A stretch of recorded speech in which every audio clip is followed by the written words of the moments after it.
The boy woke up after being slapped on the head. His father, the Marquis, looked at him in disappointment, saying he was the shame of the family. But what they didn't know was that Yurin could master every martial art in the world. The problem was that right now, he was just a fat, ugly boy with no power. In the kingdom of Krasis on the northern border, an army advances. Its duke, Elian, is stunned, shouting that it's unbelievable. Zombies rise and walk towards them. Elian remarks that their numbers exceed his imagination. And there's the nightmare poison mist. A soldier tells the Duke to look up, and he is startled. There's even an undead knight, Durian. Not even one of the 10 high-level knights among the living could guarantee a victory against him. He says that with their current strength, they can't win, and should retreat to hold for a moment. Elian replies that they can't, as the wall is already damaged. If the gate falls, their kingdom is finished. No matter the sacrifice, they must hold them back today. But something flashes past his side. A young man on horseback, his crimson cape flowing, takes over the battlefield. Elian asks who is advancing so recklessly, and the soldier recognizes him. They're reinforcement from the southern marquisate of rocks, Yurin Rocks, the one who fights with daggers. The soldier tries to say his opponent is Durian. A mere dagger could never cause damage, until the weapon is driven into the zombie's eye, sinking deep and severing the undead's head from its body. Elian is shocked, and the knight wonders if Durian was merging. He wonders how it's possible as Yurin throws his daggers. Each one hits a zombie and begins to dissolve their monstrous forms, melting them all with a single strike, making people wonder if he's a saint sent from the heavens. Yurin thinks they shouldn't be ridiculous.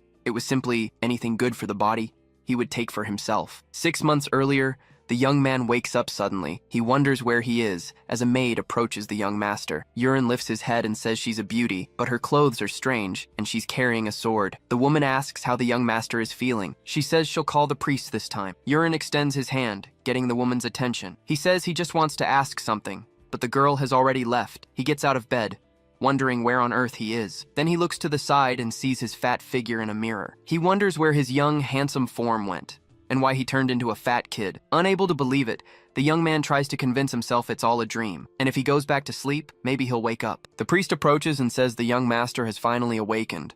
Then a man appears in the room and calls him a bastard. The disgrace who tarnished his family's name has finally woken up. The priest tells his lord that he has just woken up, and the punishment can wait. The man grumbles a bit, and the priest says that for someone beaten unconscious, he isn't too badly hurt. His mind is stable, and most of the wounds have healed, which is a relief. However, the Lord shouts that he would have preferred it if he had lost his life, because he was harassing his fiancée.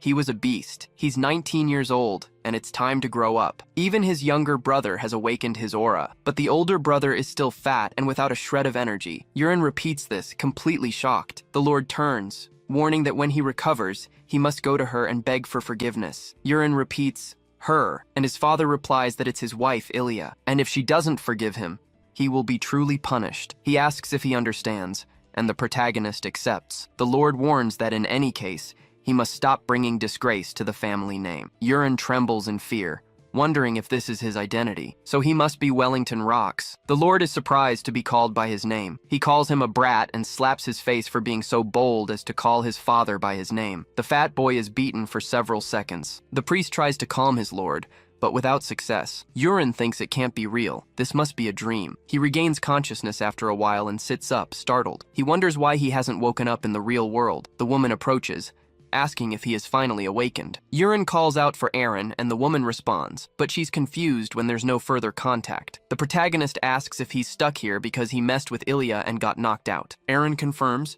but questions why he's suddenly speaking so politely. Yurin agrees and asks if he was really beaten like that. The woman confirms and says that, to be precise, he tried to harass Miss Ilya, and she beat him until he passed out. The protagonist curses his life, leaving the girl confused, as he screams that he's screwed, because there was no doubt. Somehow, he had been transmigrated into the web novel he wrote, but not as the protagonist. Instead, as the trashy villain who embarrasses the main character and dies a miserable death. He complains that this can't be his fate. Aaron calls for her young master, but he continues freaking out, saying this wasn't a webtoon, a word unknown to the woman. Yurin thinks the body he possessed was a good-for-nothing piece of crap. No talent, no skill, no effort. Living only off his family's prestige, he loses his fiancée to the protagonist. He tries to ambush him for revenge but gets beaten up instead, and he loses his life pathetically in a nameless alley. Yurin wonders how he'll survive in such an uncertain world, reflecting that it's a fantasy world and he has no idea about the fat boy's abilities. But at least he knows about the fated encounters and items the protagonist hasn't obtained yet. So he decides he'll prepare quickly as he sits up in bed. But he's hindered by the poor center of gravity of his fat body. Aaron asks if the young master is okay. Yurin replies that he's definitely not, but he notices something different. The girl says he should be resting. The protagonist thinks he couldn't see it just now, but that's why he frowned earlier. A system screen was next to Aaron. It said the girl's abilities were Swift Sword, Clear Mind Mirror, and Aura Adaptation. The girl calls for the young master once more. Yurin denies it, saying he went crazy for a few seconds but is fine now, and she should get back to her duties. Aaron accepts and turns to leave while the protagonist watches her. He reflects on the Swift Sword. Originally, Aaron was a character much stronger and more talented than normal knights, but he wonders what this affinity thing was, which was at 0. He wonders if it's a dating sim, appearing because he's played so many of them. He wants to know what kind of world building this is. The protagonist thinks for a bit. The affinity isn't negative, which is good considering Yurin's usual behavior, but that wasn't the important part. He looks at his own body in the mirror, waiting for the system screen to appear. He shouts, "Yes," and looks at his status screen, which shows the Eye of Creation skill and the 4 heavens of the Tang clan. He thinks he has some special abilities, but among them, the 4 heavens of the Tang clan skill. It was from that wuxia webtoon he loved because the heroine was extremely beautiful. It's the clan that specializes in poisons and hidden weapons. The world building was a mix, but he decides to wait and see, because if he can learn the martial arts of the 4 heavens of the Tang clan, he'll have a great chance of survival here. This was a martial art from a renowned sect in the 4 heavens province in wuxia novels, known for various poisons and specializing in silent assassination. He wonders why it's here if this is supposed to be a medieval fantasy world, but it means he can unlock his abilities. Wellington walks to his room, until Aaron calls for her lord. He asks if his son has woken up, and the girl confirms. Wellington wants to know how he looks. Aaron replies that he didn't seem completely well yet. He fell when he tried to stand up, and his overall condition seemed poor. Wellington says that Father Alio told him the wound wasn't deep, but his son seemed a bit strange, because before, if he had told him to ask Ilya for forgiveness, he would have thrown a tantrum, but now he strangely just accepted it. His personality hasn't changed. He's just dazed. Tomorrow he'll probably be furious and seeking revenge on Ilya. Aaron says her young master will gradually get better. Wellington turns around, irritated, leaving the girl shocked. He says that even he, his own father, has given up on him, but the girl still believed. He should feel bad for the girl and let her live her life as a knight. He wonders how hard it must be to serve under him, but Aaron thinks otherwise, because today, the young master seemed different somehow, and it was hard to explain. Earlier, Aaron had yelled, asking what he was talking about. He replies that he just wants to exercise a bit and she should show him the way. Aaron questions if he's really going to train right now, and Yurin confirms, asking what the problem is. His creator's eye ability allows him to see stats, but he had no idea how to unlock the martial art of the Tang clan of Sichuan. Maybe it's because of his obesity. For now, he'll just exercise until he finds a way. Yurin thinks that this mansion is gigantic, the size of several stadiums, and he's already exhausted. But if he tries to exercise in his room, his fat self will just keep going back to bed. He should definitely skip exercising at home. And also, all the servants he encounters look at him with extreme disgust. But considering what a bastard Yurin used to be, he can't blame them for it. They keep walking, and Yurin asks if they're close yet. Aaron replies that they're almost there. This is the 3rd training center, and most of the knights use the 1st and 2nd ones. Yurin suddenly notices someone in front of him, seeing that the affinity was 91 with a chance of taking his life. This man was Rekka Alian, who calls out to the young master, questioning what brings him to his training hall. Yurin recognizes him immediately, and the man laughs, saying it's an honor that the young master still remembers him. Yurin agrees and looks at the sword, frightened. Then he suddenly calls for Aaron, asking if something had happened between them. Aaron asks if he doesn't remember, because a few years ago, when the Marquise forced him to train, the furious young master called Rekka an apprentice knight, and he scarred his face with a sword while laughing. After that, the Marquise gave up on making him train. Yurin shouts that there was no way. Rekka glances at him from the corner of his eye, thinking he's a hopeless piece of trash. Yurin decides he's going to run away. He asks if there's another training hall, as he'd like to use one by himself. Aaron says this is the 4th hall, but it's so far away and the equipment is bad, so it's probably empty. Yurin replies that it's perfect, and they should go there, because if he's going to lose weight, he should do it properly. The bodyguard accepts and tells him to follow. She points out the 4th training hall, and Yurin is panting from the walk. He looks down, seeing a table of equipment, while thinking that the Tang clan of Sichuan specializes in throwing knives, so he decides he should probably give it a try. looking at the targets in front of him. Urine aims at one of them and brings the dagger up to his face. He pulls his arm back and throws with all his might, but the dagger just clatters to the ground, failing to hit its target. He complains, thinking he could have unlocked it, but he notices Aaron behind him, so he makes an excuse, saying he just threw it for fun. He should build some basic stamina first and decides he'll run a few laps around the hall. He's going to train on his own, so Aaron can do whatever she wants. Wellington questions this in complete disbelief, because Urine had gone to the training grounds and started working hard. It was strange, and he wondered how long it would last. 3 weeks pass, and the Lord says that for 3 whole weeks, he hasn't stopped training. The boy had lost a lot of weight, and his appearance had changed remarkably, as expected of his son. Without all that fat, he's actually quite handsome, wondering if he has truly matured. Back at the castle, he thinks he's lost a lot of weight, but the Tang clan of Sichuan technique refused to unlock. He'll try for a month, and if it doesn't work, he'll just steal some of the protagonist's lucky encounters. Aaron suddenly arrives, saying she brought dinner, and the boy thanks her. It was chirain soup,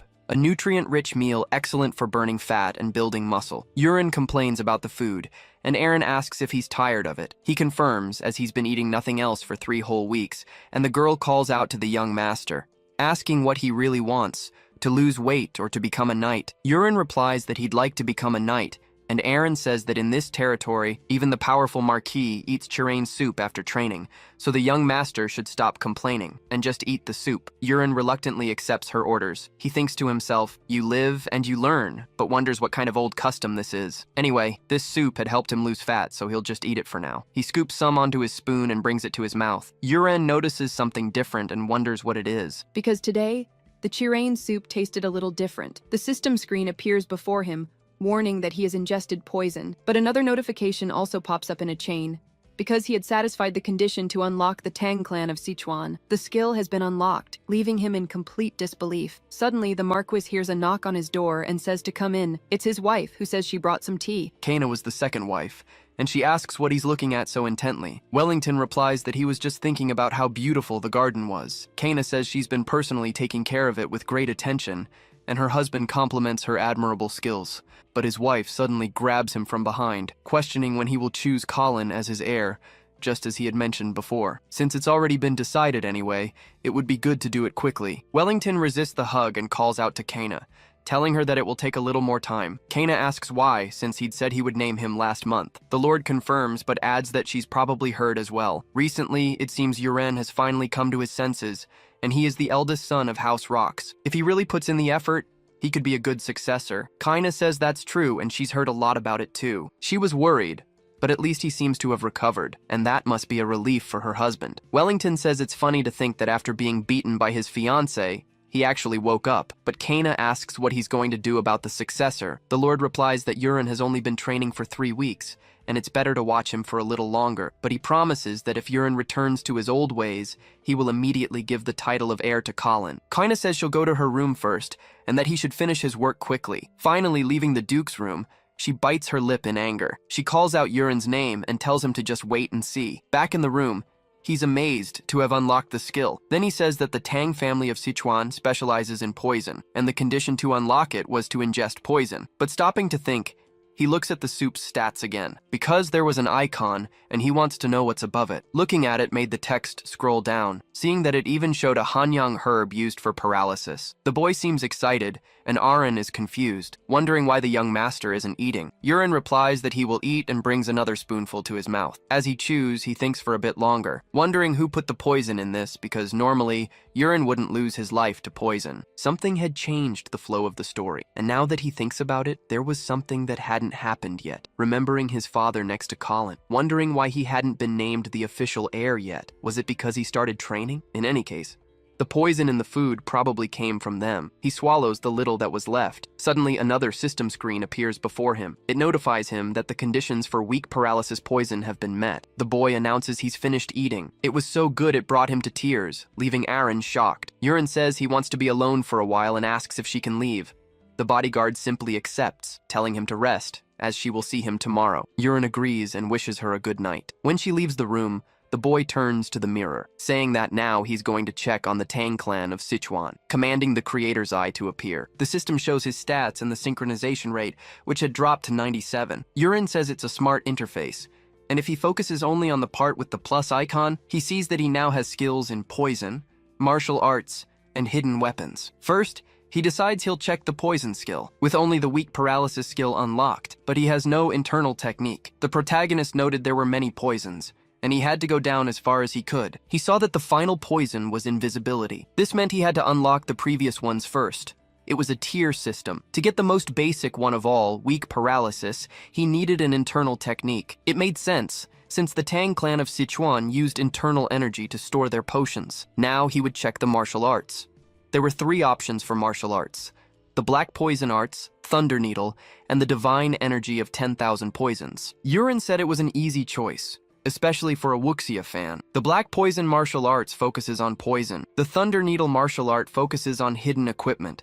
And the Divine Energy of 10,000 Poisons technique takes longer to improve, but it allows him to enhance both his poison and his hidden equipment. Choosing that technique right away, the system sent an energy to him. Yurin said it was unbelievable, as the technique's mantras were simply engraved in his mind. He had to try circulating his energy right now. Taking off his shirt and sitting on the bed, he gathered energy in his dantian. The young man noticed a strange flow throughout his body. This must be qi. He had to guide it through the meridians and store it in his dantian to build his internal strength. The next day, the young man finished his concentration. He said it was amazing. Those martial arts novels weren't lying about training all night without sleeping. This was real, and he didn't feel tired at all. In fact, his body was full of energy. He could feel a flow of qi around him. He could tell how many birds were outside the window without even looking. He also felt a warm energy in his dantian. And now, if he circulated qi in his head without a mirror, the status window would open. It showed he was at 1 star in the technique. The protagonist felt a familiar aura outside the door. He looked over just as Aren opened it, calling for her young master. She had come to wake him up, but since he looked untouched, he must not have slept. Yurin replied that it just happened that way. She responded that it wasn't good, and he should rest for today's training. The protagonist refused, saying he was already on his way. He felt incredible and was in great condition, so he had to train. Aren agreed, and said she would prepare breakfast first. Leaving the room, she wondered when the young master had started to gain muscle. Outside at the training ground, Yurin approached the daggers that were on the table. He said it was true as he picked one up. He prepared to throw it until he noticed something different. Right before his eyes, there was a crosshair, just like in first-person shooter games. So, he would aim precisely at the target. Moving his body quickly while Aren watched with concern, Yurin threw the weapon. It pierced the target, releasing a purple aura. He said he really did it, and his guard was impressed. The protagonist also unleashed the hidden weapons from the system. Aren called out to the young master, questioning what he had just done. The protagonist answered that he didn't know either, guessing that the results of last month's training were starting to show. She replied, "No way," completely shocked. Yurin reflected that this was the first time he had seen her like this, and wondered if he should try again. He held the dagger once more. He thought that when he threw it, something felt like his internal energy was surging from his dantian, and that was good, because this time he would throw it faster and stronger. Throwing it once more against the target, he embedded the dagger in its center. The target even broke. Aren was completely astonished by this, and the protagonist kept a smile on his face. He thought that having a crosshair like in a game was basically using a hack. Believe it or not, there used to be a first-person shooter game called Battle Attack, and he had won the tournament at the local LAN center. Aren questioned what on earth that was. The protagonist asked if she felt anything different about him, and the guard repeated his question. She said yes, and besides the fact that he had lost more weight than yesterday, she couldn't really tell. The protagonist questioned her about losing weight. Aren confirmed it. He was training every day and drinking chirain soup, but today he had changed more noticeably. The protagonist was confused and wondered if she couldn't feel the internal energy flowing in his body. This meant that in this world, only he could use internal energy, and no one could detect it. He had gained an incredible power. He laughed as he wondered if he should keep practicing. He hit the target twice in a row with extreme ease. He said that this time he would try something different. He embedded one dagger into the handle of another that was already in the target. He said it was perfect, leaving his guard astonished once again. She asked if she could try once. Holding the dagger, she aimed calmly. The girl threw it with all her strength, but it didn't even reach the target, hitting the side instead. Yurin said there was something she wasn't able to do, and the girl got frustrated. Then, the young man suddenly noticed something. A status window had appeared above her head. She had unlocked the direct cut skill. The protagonist repeated the part about it being executable with any weapon. He said he would test it while Aren got irritated that it wasn't working. He wondered if he should try it with this. He told Aren to step aside for a moment. She questioned what was in his hand, since he was holding a broken wooden sword. The protagonist raised it to its highest point, feeling a great deal of internal energy flowing from his dantian to his arms.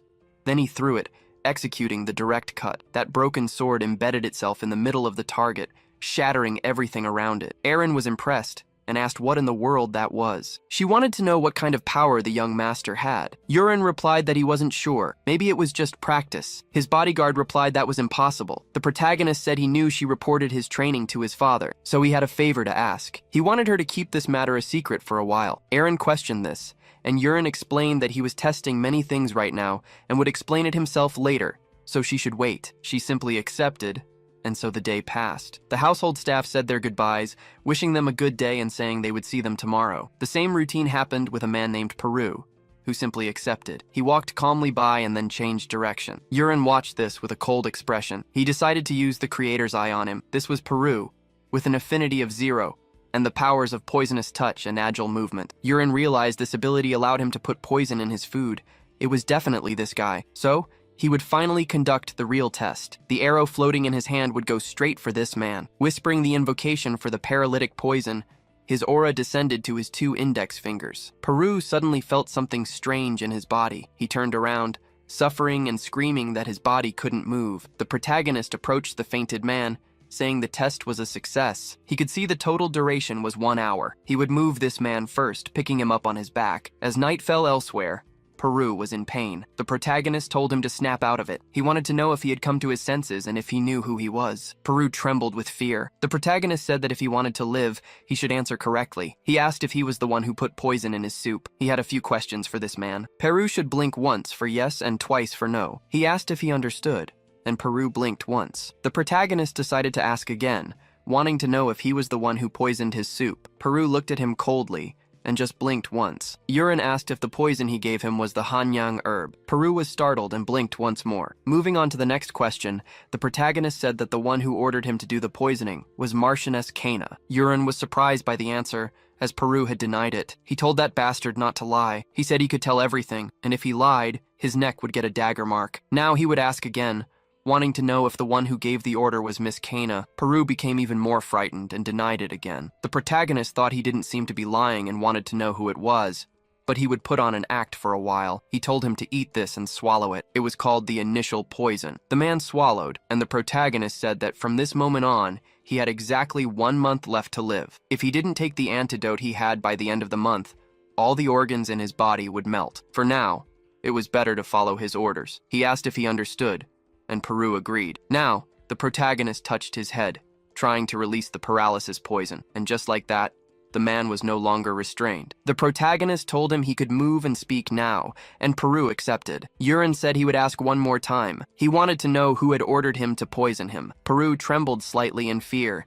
saying it was the Knight Commander, Karak's Livingtine. He had ordered the young master to die like a soldier before the year was over. The protagonist thought that he was Kana's older brother, appointed commander because of his connections, but that wasn't important. He handed a paper to his new subordinate. Peru questioned if all of those weren't poisons, and the protagonist thought that few people have as much knowledge as this guy. Then he told him that someone like him should be able to get them on the black market, and should take Karak's money. He must bring all the poisons, starting with the one he already has, by tomorrow night. Peru questioned why he needed all these poisons. Yuren replied, wanting to know when he had given him permission to ask questions. The subordinate just understood fearfully. Yuren turned around, saying they should go. And besides, from today on, all his medicinal soups should have a lot of Hanyang grass. Peru questioned this, completely shocked. Back in his room, the protagonist said that this was incredible, and martial arts are truly strong beyond measure. And he even fell for his initial poison, where he just mixed a few leaves together and the man believed it. But anyway, for now he needs to master the Tang's 4 Heavens martial arts quickly. If things go differently from the path he wrote,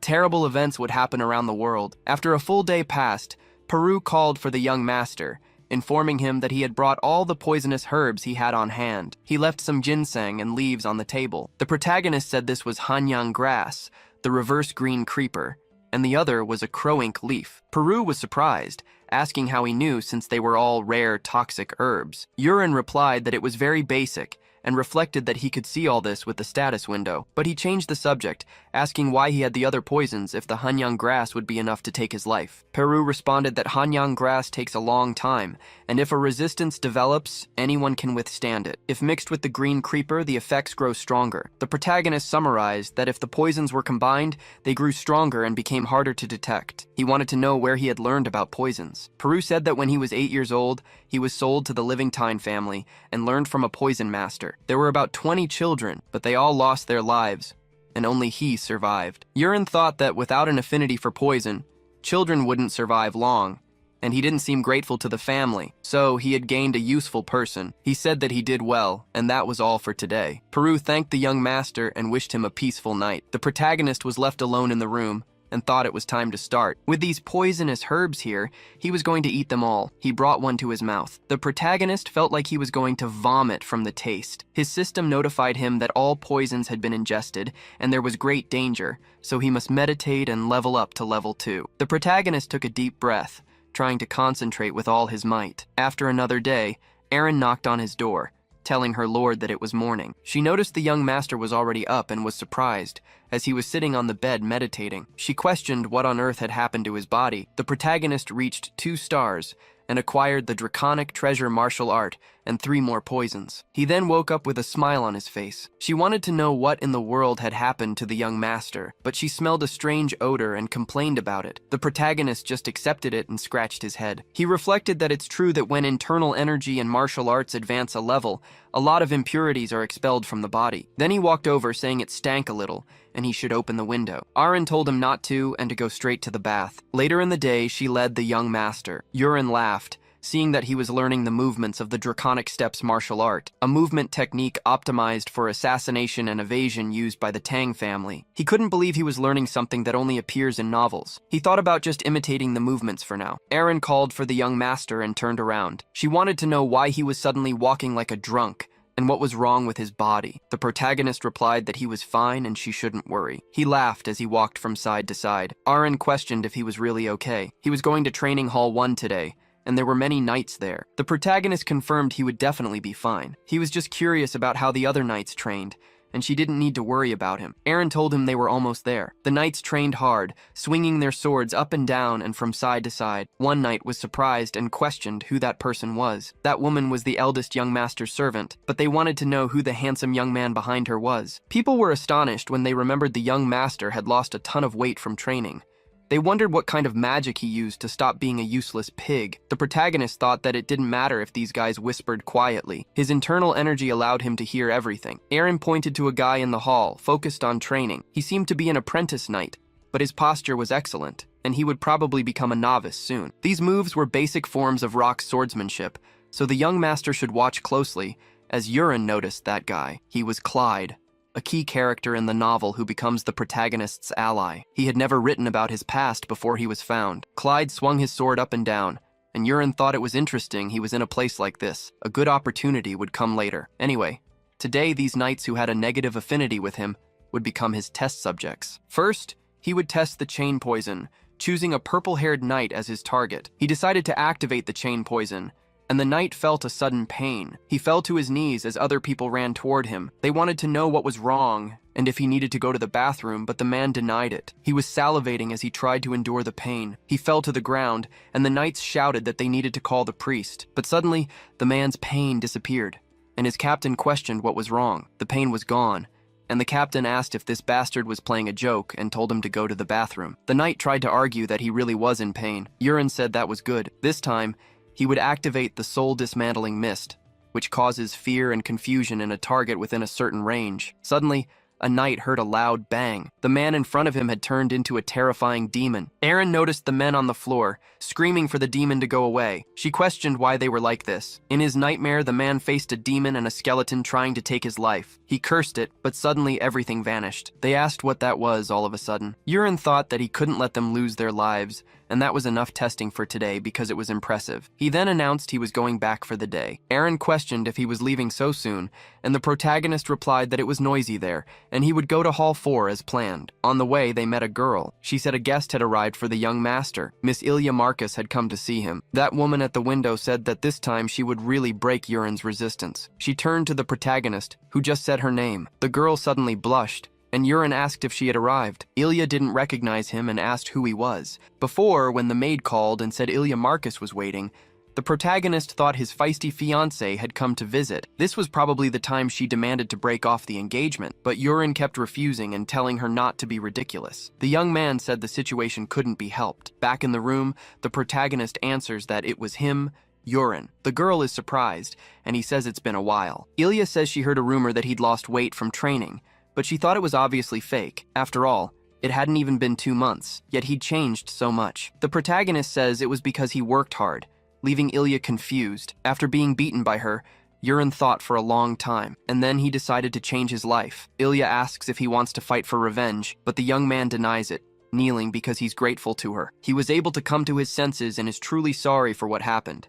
If she wants to break off the engagement because of it, he would accept. She just asks who he is, as she doesn't recognize him. Urin says he was the former trash of the Rocks family. Again, he says he's sorry for everything he's done. Ilya is surprised by this. The protagonist thinks that, to be honest, it wasn't his fault, but the original owner of this body's. The reason he was asking for forgiveness was specific. Ilya wasn't just a simple heroine. She had the Sword Queen ability, which only improves her swordsmanship. Later, she saves the fallen protagonist and even cuts down the final villain, all thanks to her ability. That's why, even if they broke the engagement, it would be beneficial to restore their relationship and make her his ally. But Ilya tells him to stand up, asking if he's serious about this. Urin says yes and promises, but the girl refuses, telling him to swear on it while emanating a terrifying aura. The protagonist thinks it's a suffocating pressure and that he's seen this scene somewhere before. Ilya says he doesn't want to live like before, and if he breaks the agreement, she'll beat him to death. The protagonist is confused because the original Ilya said this to the protagonist. Either way, he can't breathe and mutters about the myriad poison of the electric divine art. Ilya is surprised as the protagonist stands up. She questions how he resisted her aura, but the protagonist accepts and swears it with a sweet smile on his face. Ilya gets embarrassed and turns to leave, saying she'll be keeping an eye on him. If he messes up one more time, they'll break the engagement. No matter the reason, the protagonist is surprised they haven't broken up yet. At the Lord's castle, Wellington asks if she found Urin, and the girl confirms it. He asks if she's made her decision. Ilya confirms it once more, and says the engagement would not be broken either way. Wellington asks for the reason. Ilya explains that her father always said people can't change, but there was a rumor that he had, and she was curious. She was wondering if he had returned to being the weak but gentle Urin from her childhood. Instead, he became a completely different person, and that was the reason she wanted to believe in him one more time. Wellington asks if that's all, and the girl affirms it, but if he goes back to being trash, she would beat him to death with her own hands. Wellington says that's to be expected of a great warrior, and that she should take care of Urin. Ilya decides to go on her way, and the Lord asks her to stay for a few more days. The girl explains that she told her father she was going to break off the engagement, so it was a bit awkward. Wellington asks if she's going to see Urin before she leaves, but Ilya says no because he's training and she doesn't want to interrupt. The day passes, and Urin asks why his father had called for him. He denies it, wanting to know who he was, and the protagonist doesn't understand the question. Wellington laughs, saying it was a joke and that he had really worked hard, but he wants to know if he knows the reason he was summoned. Urin asks if it's about the start of his night training. Wellington says he's right and that he has become sharp as well. Now he will learn the Rocks family's swordsmanship, and the protagonist calls out to the Marquis, saying he has something new to tell him. His father asks about the throwing arts, as he wants to learn that instead of swordsmanship. The protagonist confirms it, and Wellington replies that it's unacceptable and that this vulgar skill is used by bandits. With that technique, he wouldn't even get close to earning knight's armor or defeating a low-level monster like a Barak. Urin says they should make a bet then, about whether or not he can hunt a Barak with a dagger, and if he was so confident, they should bet. His father sighs, saying he's being needlessly stubborn. A warrior's blade needs aura to destroy a Borak's scales, so unless he had practiced throwing for 100 years, he would never be able to pierce them. The protagonist says in that case, he must be sure of his victory, so he should make a bet with him. His father calls him reckless and says he'll take this chance to completely crush his stubbornness. He asks for the conditions of victory. Urin replies that if he defeats a Borak with his dagger, he'll take care of his own training, and if he fails, He'll do whatever his father commands. As the day goes by, the protagonist thinks it's good that Aaron didn't report his training and that the real test is tomorrow. He wonders how many tries it will take to pierce a Borak's scales. Just in case, he'll eat some poisonous herbs tonight and raise his divine body of myriad poisons to 3 stars. He turns around when he hears a noise. Aaron calls for the young master and says she's delivering a message from the marquee. Tomorrow at 12 o'clock, the place would be the first training center. He asks if even she knew about the bet, and Aaron replies that not only her, but the entire state was already aware. Thanks to that, the whole place was bursting with laughter right now. They were all talking about how the young master would wet his pants in fear or run away when he saw a Borak, and they were having a good time talking about it. After all, the young master is still public enemy number 1. Yurin says that in that case, all these people would be watching tomorrow, and Aaron confirms it. The marquee wouldn't stop there,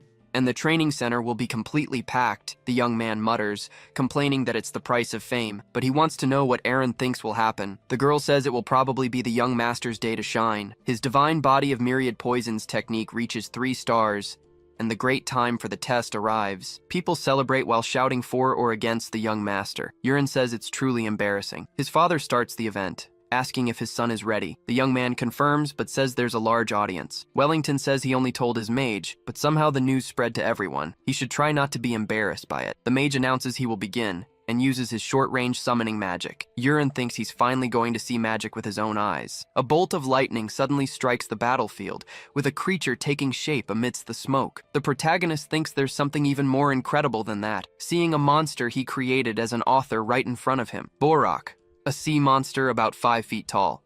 The people think they shouldn't look at it and that it's scary.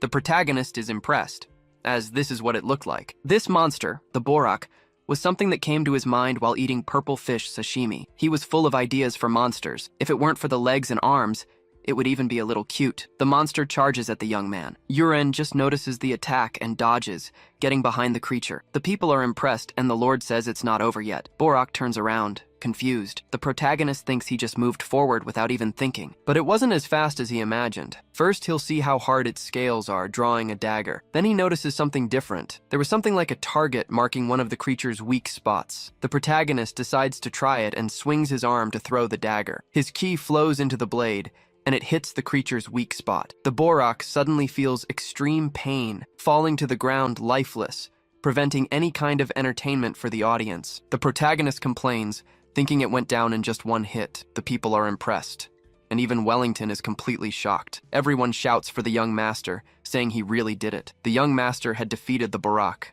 and it was so cool. They applaud him, until a voice calls Yurin a brat, asking how in the world he did that. The protagonist says he aimed carefully and hit the right spot. His father complains that he can't accept it. A Borak had lost its life to a simple dagger, and that was impossible. The protagonist questions if the great Marquis Rox would go back on his word. His mage calls the Marquis, saying that under the Borak's arm was a scaleless spot, and the young master hit it right there. Wellington complains that it was pure luck, but the protagonist says a bet is still a bet. His father asks to go just 1 more round. He'll add another promise instead. If he wins this time, no matter what he asks, he will be granted 1 wish.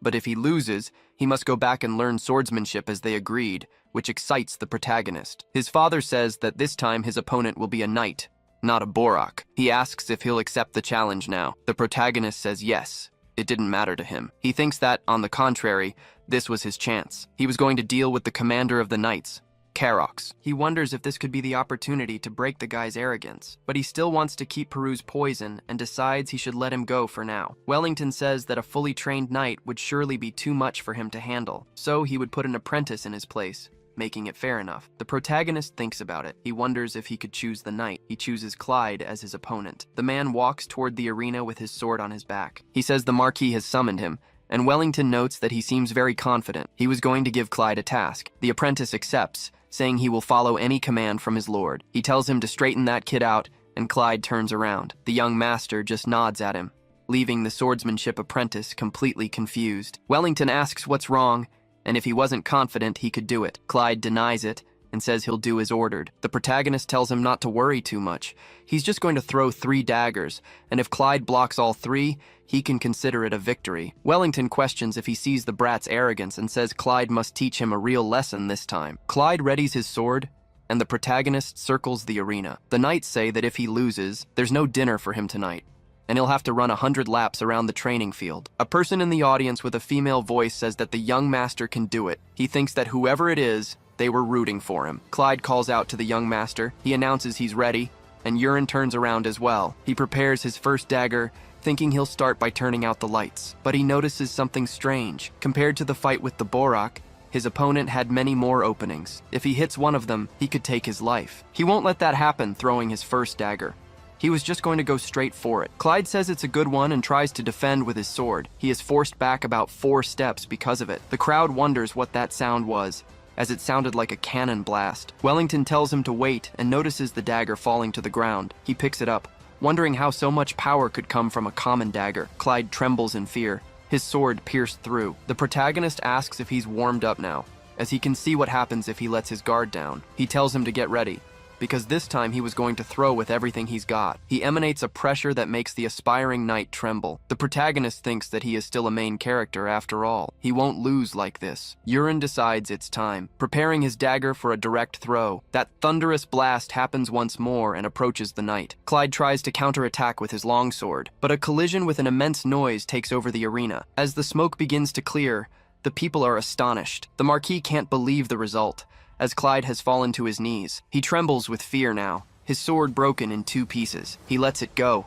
leaving Marcus Wellington speechless. He calls out to Urine, telling him they should talk, just the 2 of them. The protagonist says the match isn't over yet. There was still 1 dagger left, and the Marquis questions it. He says that was enough, but Urine decides he will ask him directly. He calls for Clyde to raise his head. He calls out to his young master. The protagonist asks if he's going to end the battle like this, and if someone who wants to become a knight would accept such humiliation. Victory or defeat, a knight must swing his sword until a clear end. That was the way of a knight. He then shouts that he will ask Clyde one more time if he's going to give up like this. The knight murmurs a little, calling for the young master, but then he orders them to bring him a new sword. He gets up, emanating an energy as he says he won't back down like this. The knights are stunned, and the Marquis asks how a rookie was awakening his aura like that. Urine thinks that, as expected, at this opening point, Clyde's berserker skill manifested. Now he can test higher level techniques. The opponents stare each other down for a few seconds. Clyde calls out to the young master, telling him to throw his dagger. Wellington denies the situation in his thoughts. For so much aura to manifest,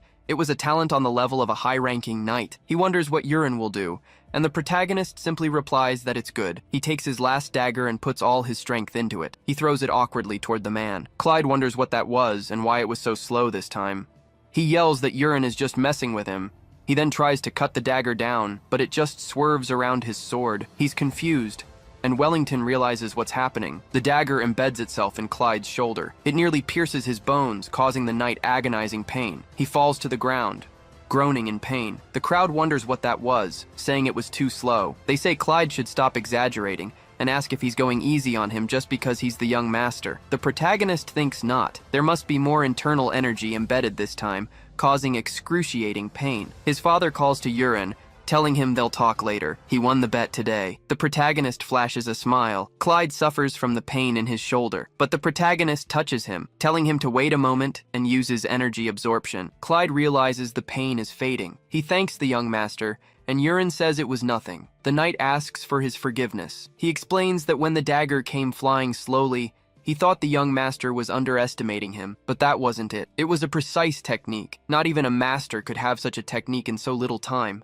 So he must have been hiding his true strength. He asks if there's a secret faction targeting the Marquis's family, and if that's why he was hiding his strength until now. He says it's no wonder it seemed strange that only the young master was left behind. It was a noble sacrifice. Urine thinks this guy always loved conspiracy theories, as Clyde says the young master's attitude was laudable. He says that when Urine fights this secret organization, he should just ask if he needs him. The protagonist wonders when his favorability got so high. He accepts and says they'll meet again later, thinking that Clyde is a simple-minded berserker with a good nature. Clyde tells him to trust him, as he will spread the word that the young master was never trash, and will make sure everyone hears the rumors.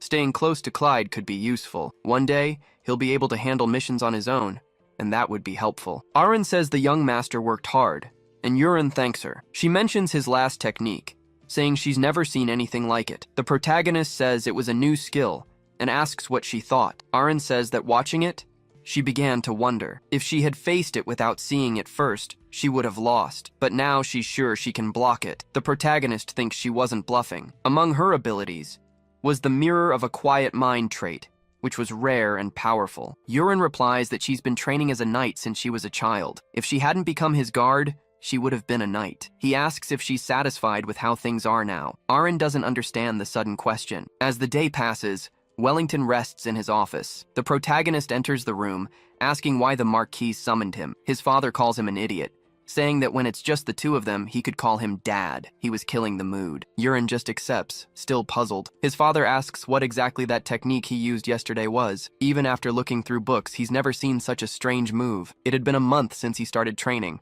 and no matter how rare a genius is, learning a technique on his own was impossible. He questioned what had happened and demanded that he tell the truth. The protagonist thought that he couldn't tell him the real story, but he had a good one prepared. He explained that he had found a book, and his father asked about it. The young man confirmed it. While he was walking in the state library looking for manuals, he stumbled upon a book. He wondered who had left the book on the floor as he leaned his back against the wall. Suddenly, a book fell from the top of the dusty shelf. There was no title on the cover, just a strange symbol carved into it. The protagonist didn't think much of it and opened it. A light shot out from within, carving something directly into his mind, and then the book vanished completely. Wellington said that meant it was a magic tome. The protagonist nodded his head. He reflected that a magic tome was a rule he had made up himself. It held the power for a great mage to pass on their techniques. The Lord said that magic tomes worked that way, and even if he didn't know how, it might have been brought by his ancestors. Finding that book was a great stroke of luck for him. The protagonist decided he would call it an unexpected windfall. His father stood up, saying a promise was a promise. He wouldn't make him learn swordsmanship anymore, and as an addition to his promise,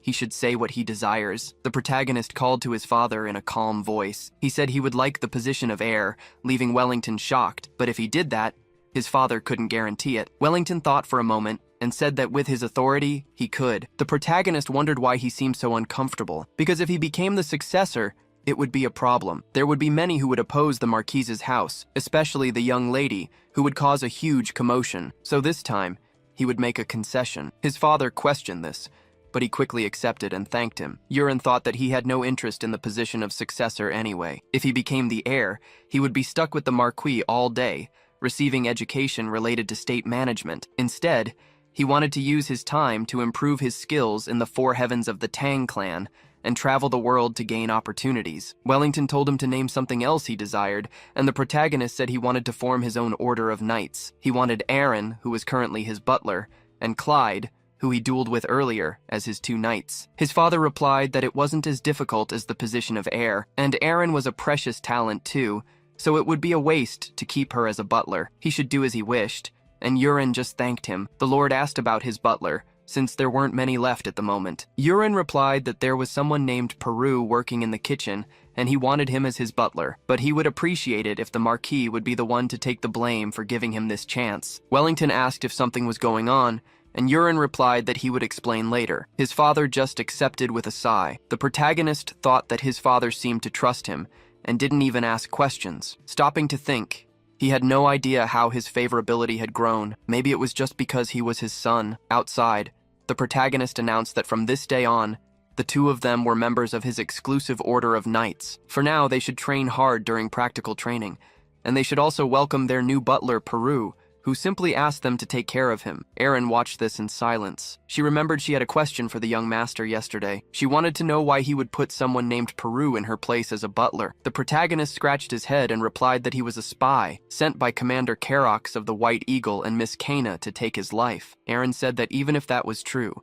she couldn't trust him nearby as a butler. The protagonist replied that now, he only listened to his orders. Clyde told the young master that he had a question. Yurin replied that this was good and told him to go ahead. The aspirant replied that even with just the two of them, it was an order of knights, but it should have a chief or commander. Originally, the chief was the one with superior skills, but Aaron was delicate and small, and she didn't look strong, so he should be the chief. The protagonist replied that he was right. The strongest knight should be the chief, so from now on, these two must have a duel. Only a few seconds passed before Clyde admitted defeat, with Aaron holding a sword to his neck. She said his attack patterns were too simple and needed a lot of improvement, telling him not to give up on his training. Clyde accepted and said he would keep her advice in mind. The protagonist simply accepted and announced that with this The leader of this order of knights was decided.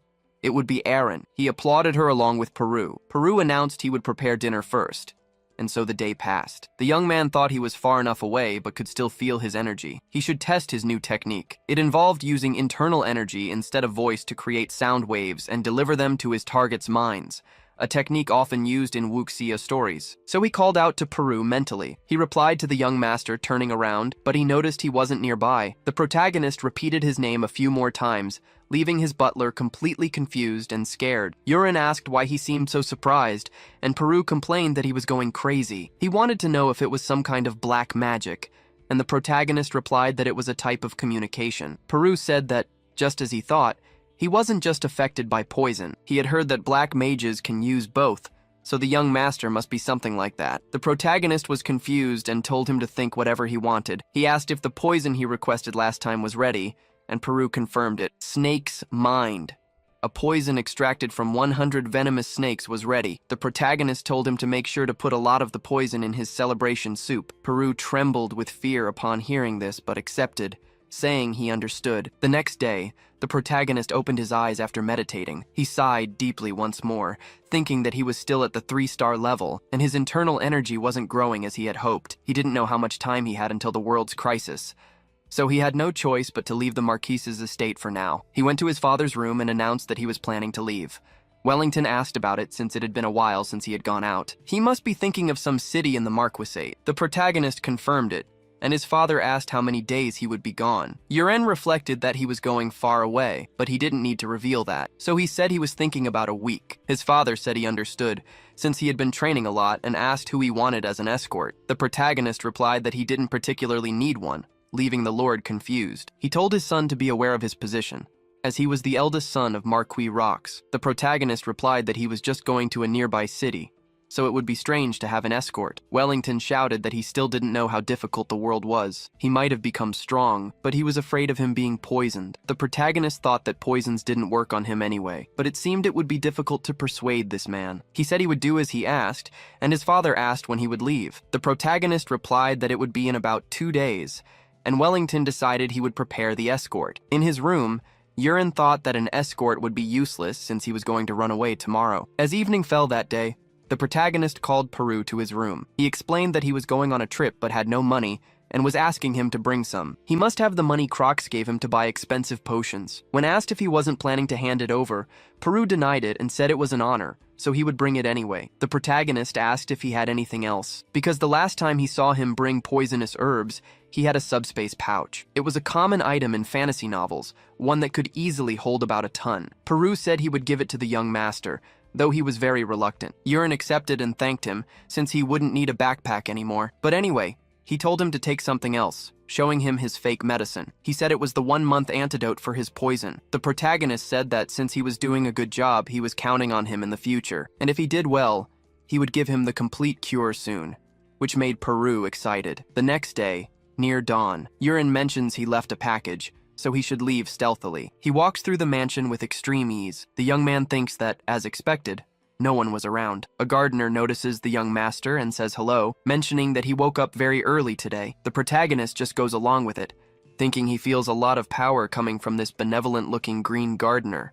So he decides to use his creator's eye, but he's surprised by what he reads. With the rest of the day ahead, the protagonist notes it's his first time out since leaving the Marquise's castle. He notices something different: the magic tower. A mage at the desk sees the young man and asks how he can help. Yuren replies that he'd like to use the portal. The mage asks if he's used it before, and the protagonist says no. The young receptionist informs him they offer a mileage system, and the protagonist reflects that it's just like airplanes. The mage asks for his destination. Yuren answers that he's going to Asura Castle. The receptionist notes that it's quite far and says he understands.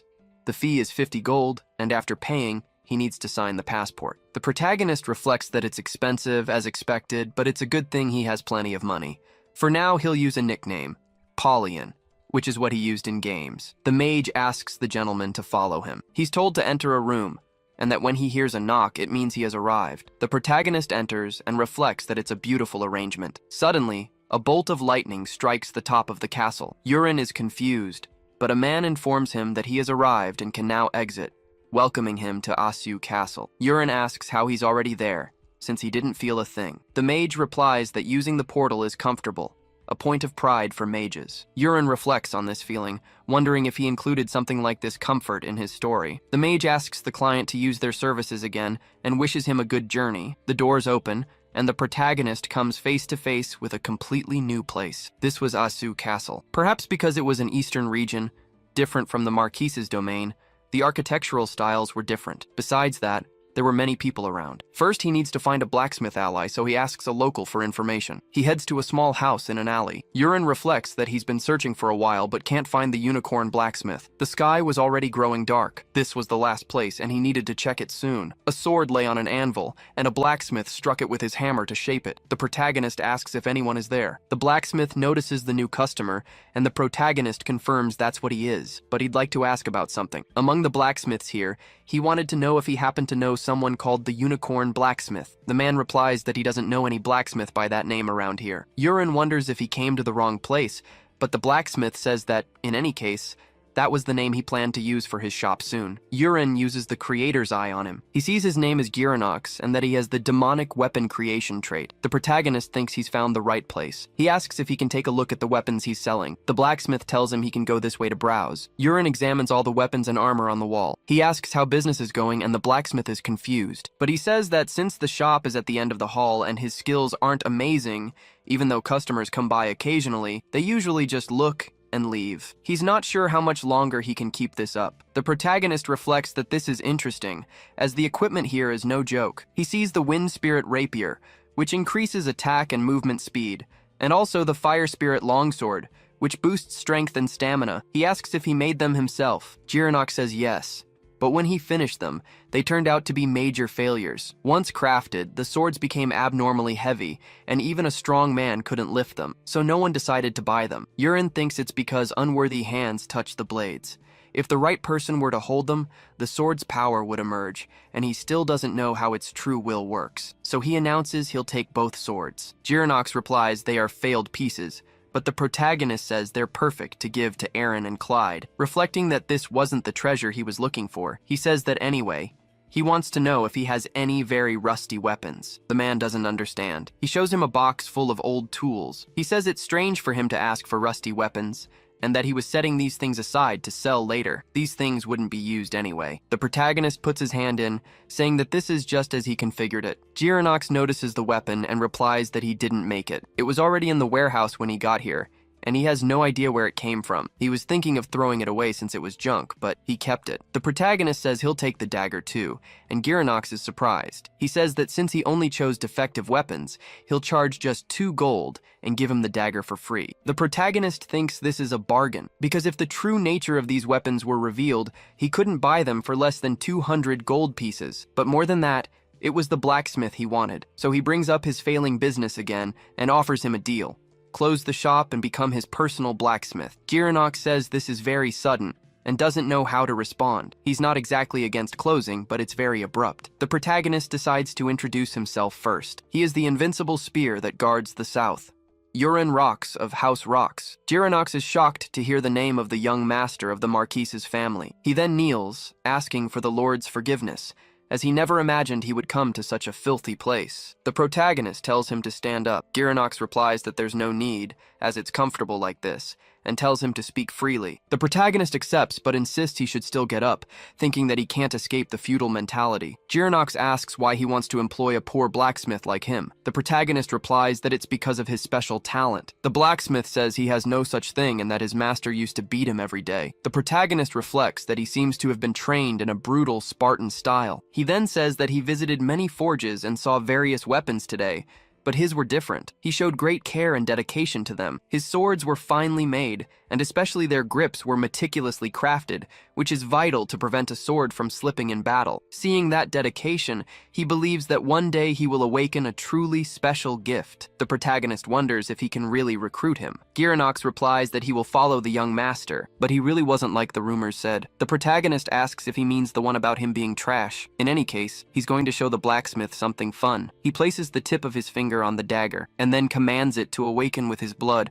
for it is the relic Agnes of a million forms. The weapon begins to levitate and leaves the protagonist's hand. The blacksmith wonders what that is. It looked like a legendary ego sword, and Yurin thinks that originally, the protagonist was supposed to obtain it. The system asks if he wishes to form a soul contract with Agnes, and the young man proceeds. The soul takes on a different form with a strange kind of voice.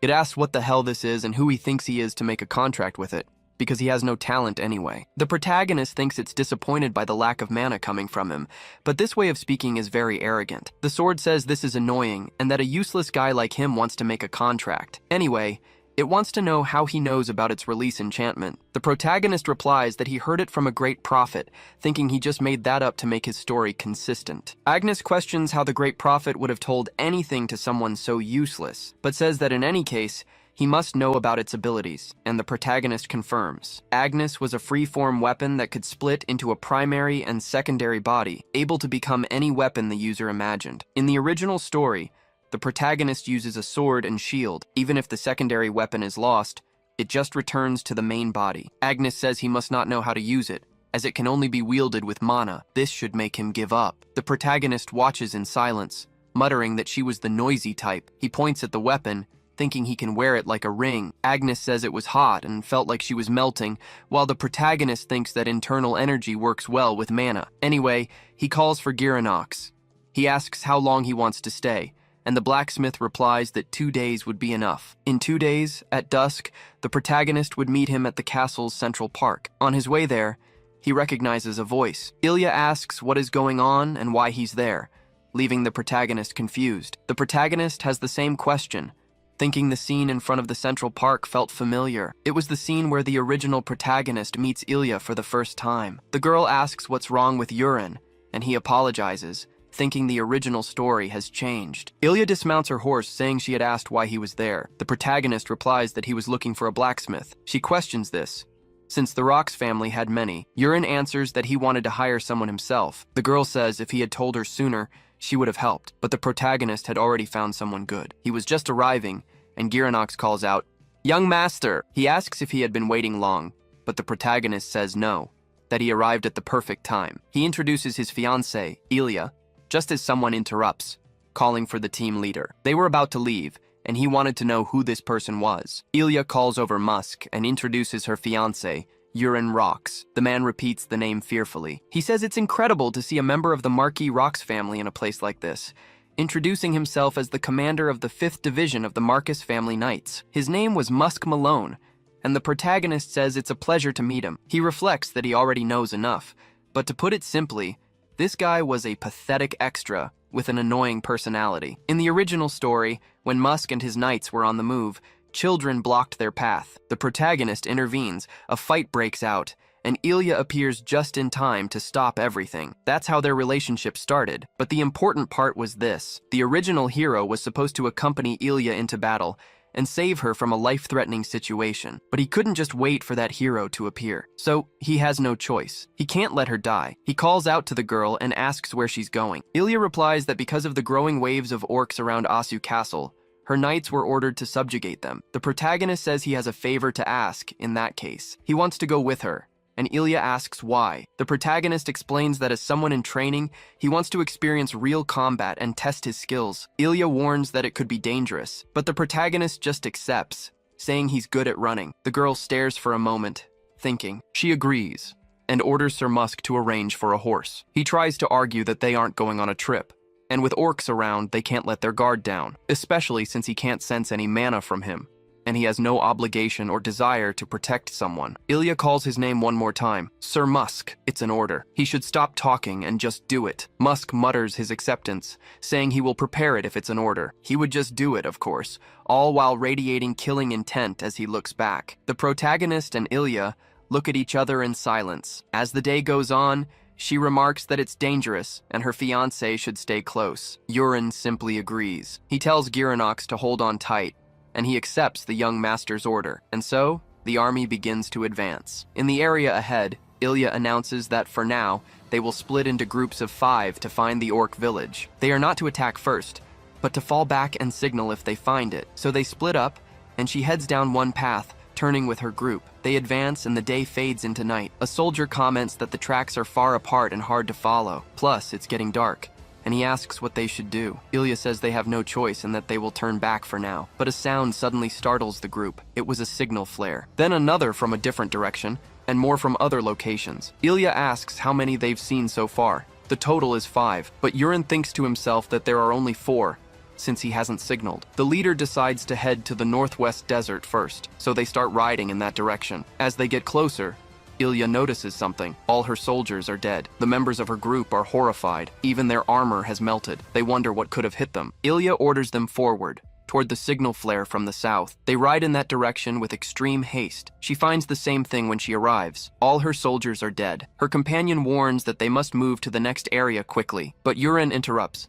saying they can't go now. Ilya questions this, calling her husband's name. The protagonist warns that the orcs are hunting the soldiers one by one. At this rate, they have no chance of victory. They must stop the operation and use a signal flare to gather their forces here. One of her soldiers tells him to be quiet, that he knows nothing about advancing in formation like this. This is all a mess because of a punk like him. Yurin thinks that in the original story, the protagonist was also blamed. He was cursed by the readers for dragging them through such a frustrating plot. He's having post-traumatic stress just thinking about it. Musk says he knows nothing about battle, but the protagonist tells him to shut up, leaving the soldier completely shocked. He suddenly falls to the ground in pain, and Ilya cries out in disbelief.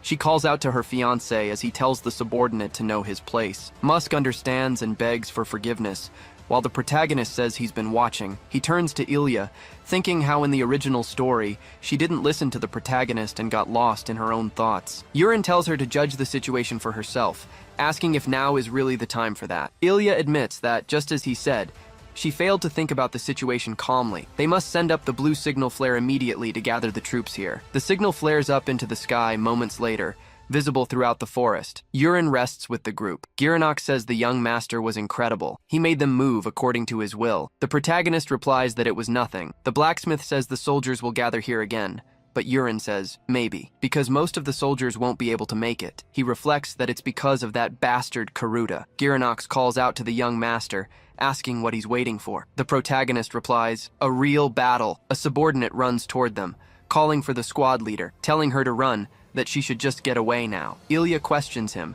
raising her sword toward a noise. An immense group of orcs is walking toward them, a massive army. Musk complains that it's an insane number of monsters. Ilya is stunned. She apologizes to Yurin, saying they're going to die because of her. The protagonist replies that it's all right. We're not going to die here. She asks what her fiancé is going to do. He calls for Agnes and says they're going to test what they've been practicing for the past 2 days, using the fake body to create black iron pellets. The 3-star skill he got from the body, which he hadn't had a chance to test yet, was black iron explosion. He then throws the pellet toward them, and it radiates immense energy. The ball just hits an orc's axe, and they start to laugh, until an explosion happens, engulfing the entire area. Their numbers decrease significantly from the protagonist's single blow. He waves his hand, commanding the black iron explosion to return, thinking that Agnes's ability synergized with his own skills. The other orcs decide to charge at the young man, but he just throws the ball again, causing another immense explosion in the area. Ilya asks what he just threw. The protagonist says they are black iron spheres, and that he'll explain in detail later. However, the number of orcs has dwindled significantly. Ilya asks her army what they're doing. They can win this. Now's our chance. We must defeat the remaining orcs. Charging at the creatures, Ilya manages to sever one of their heads. Her subordinates, with great effort, manage to pierce another. One of the watching orcs is stunned, but this time, he comes face to face with a reddish figure. He looks up in fear, just as the figure grabs his head with its hand. Ilya and her army turn around suddenly. She wonders what that thing is. It was absurdly large, and the creature had just blown up the orc's head. The protagonist thinks that he's finally here. That was Karuta, the legendary orc warrior. If they don't capture this bastard today, they will all lose their lives. Karuta lets out a roar that torments everyone in the area. He sets his sword in a stance and leaps toward Ilya. The girl thinks she needs to dodge, but her fiancé grabs her, asking why she's just standing there, pulling her away from the attack's impact. He says they almost lost their lives. Ilya is stunned, seeing that her subordinates are dead. Karuta roars as he stares at the protagonist. Yurin just throws a black iron explosion at him. It nears the orc's neck and then detonates, but Karuta remains untouched, and roars once more. He mutters something as he walks toward the protagonists. Yurin wonders if it's not working. The setup was for an orc warrior, and its skin was as hard as steel. Ilya curses the bastard, questioning how he dared to take her subordinates' lives. She emanates her sword aura, saying she won't forgive this. Then, she charges forward with her skill at extreme speed, clashing her sword against the orc warriors on equal footing. They exchange a few blows, but Karuta remains unshaken, just defending against everything. The subordinates cheer for their team leader, saying she's so cool. Yurin thinks that, as expected of Ilya, her Sword Queen trait was broken, but it was still the beginning of the novel. To think she's strong enough to push Karuta to this point, and even cut through his armor and skin. The monster gets enraged when it's truly hit for the first time, catching the girl's attention. He lets out a roar as he emanates his aura, and Ilya wonders how he's able to do that. Karuta glances to the side and swings his sword quickly,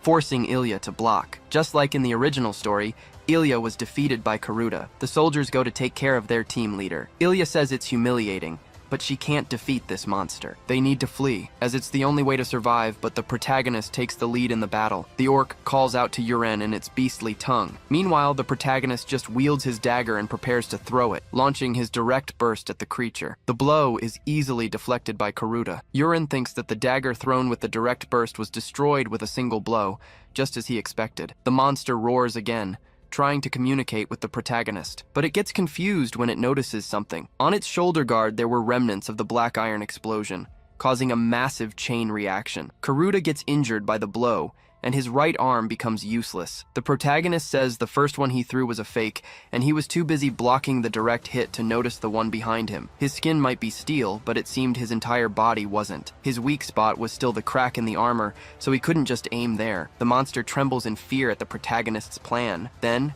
it charges toward him with instinctive force. It attempts a horizontal slash, but Yuren manages to dodge. The monster tries to attack again, but he's always avoided. Yuren moves his dagger, wondering where it's trying to get. Just then, another explosion goes off in the creature's face. The protagonist says that's all it was afraid of, but he has no intention of letting it capture him easily. The orc turns to look at Giranox. Then it walks toward the man while the protagonist just screams for it not to. Karuta leaps toward the blacksmith. The protagonist curses the situation and releases his internal energy, as he has to save him somehow, pouring as much inner energy as he can into the draconic treasure steps. The monster tries to hit the blacksmith, but the protagonist stops it at a speed that even leaves after images. The blast hits the ground with force, and Karuta turns around. Ilya says it's impossible, and that his speed just now was incredible. The protagonist decides he'll end the fight now and calls for Agnes. One of the high-level hidden weapons of the Tang clan's four heavens was the bloody flower butterfly. He then launches it at the orc while using curved shot. The butterfly flies slowly toward the orc.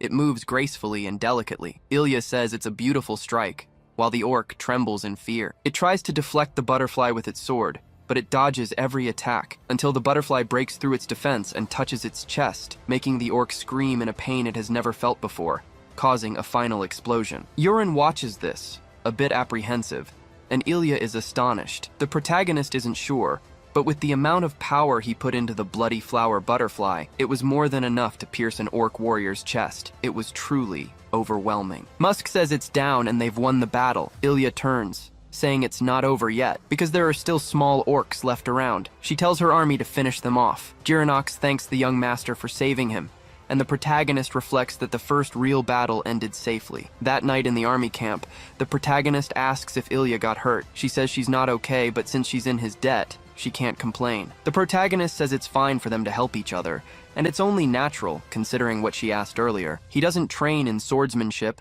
but in hidden weapons, leaving the girl confused. The protagonist confirms it, saying the explosive sphere and the butterfly at the end were his hidden weapons. She finds it unbelievable because they were so powerful. Yuren reflects that it must be hard for her to accept. He's sure she spent her whole life thinking the sword was the best weapon, but now her horizons have expanded. A knight informs the captain that he has prepared a magic bag. Ilya accepts and says they might not be able to find all the bodies right now, but they should at least take the leader's head, plunging her sword into Karuta's body. She lifts the head, saying its size is incredible, and if they put it directly in the magic bag, it'll get all dirty. Ilya says it's fine. The bags were made for storing enemy heads, so they shouldn't feel bad about it, but since night is falling, they should head back now. So they move out on horseback as Musk finds the captain.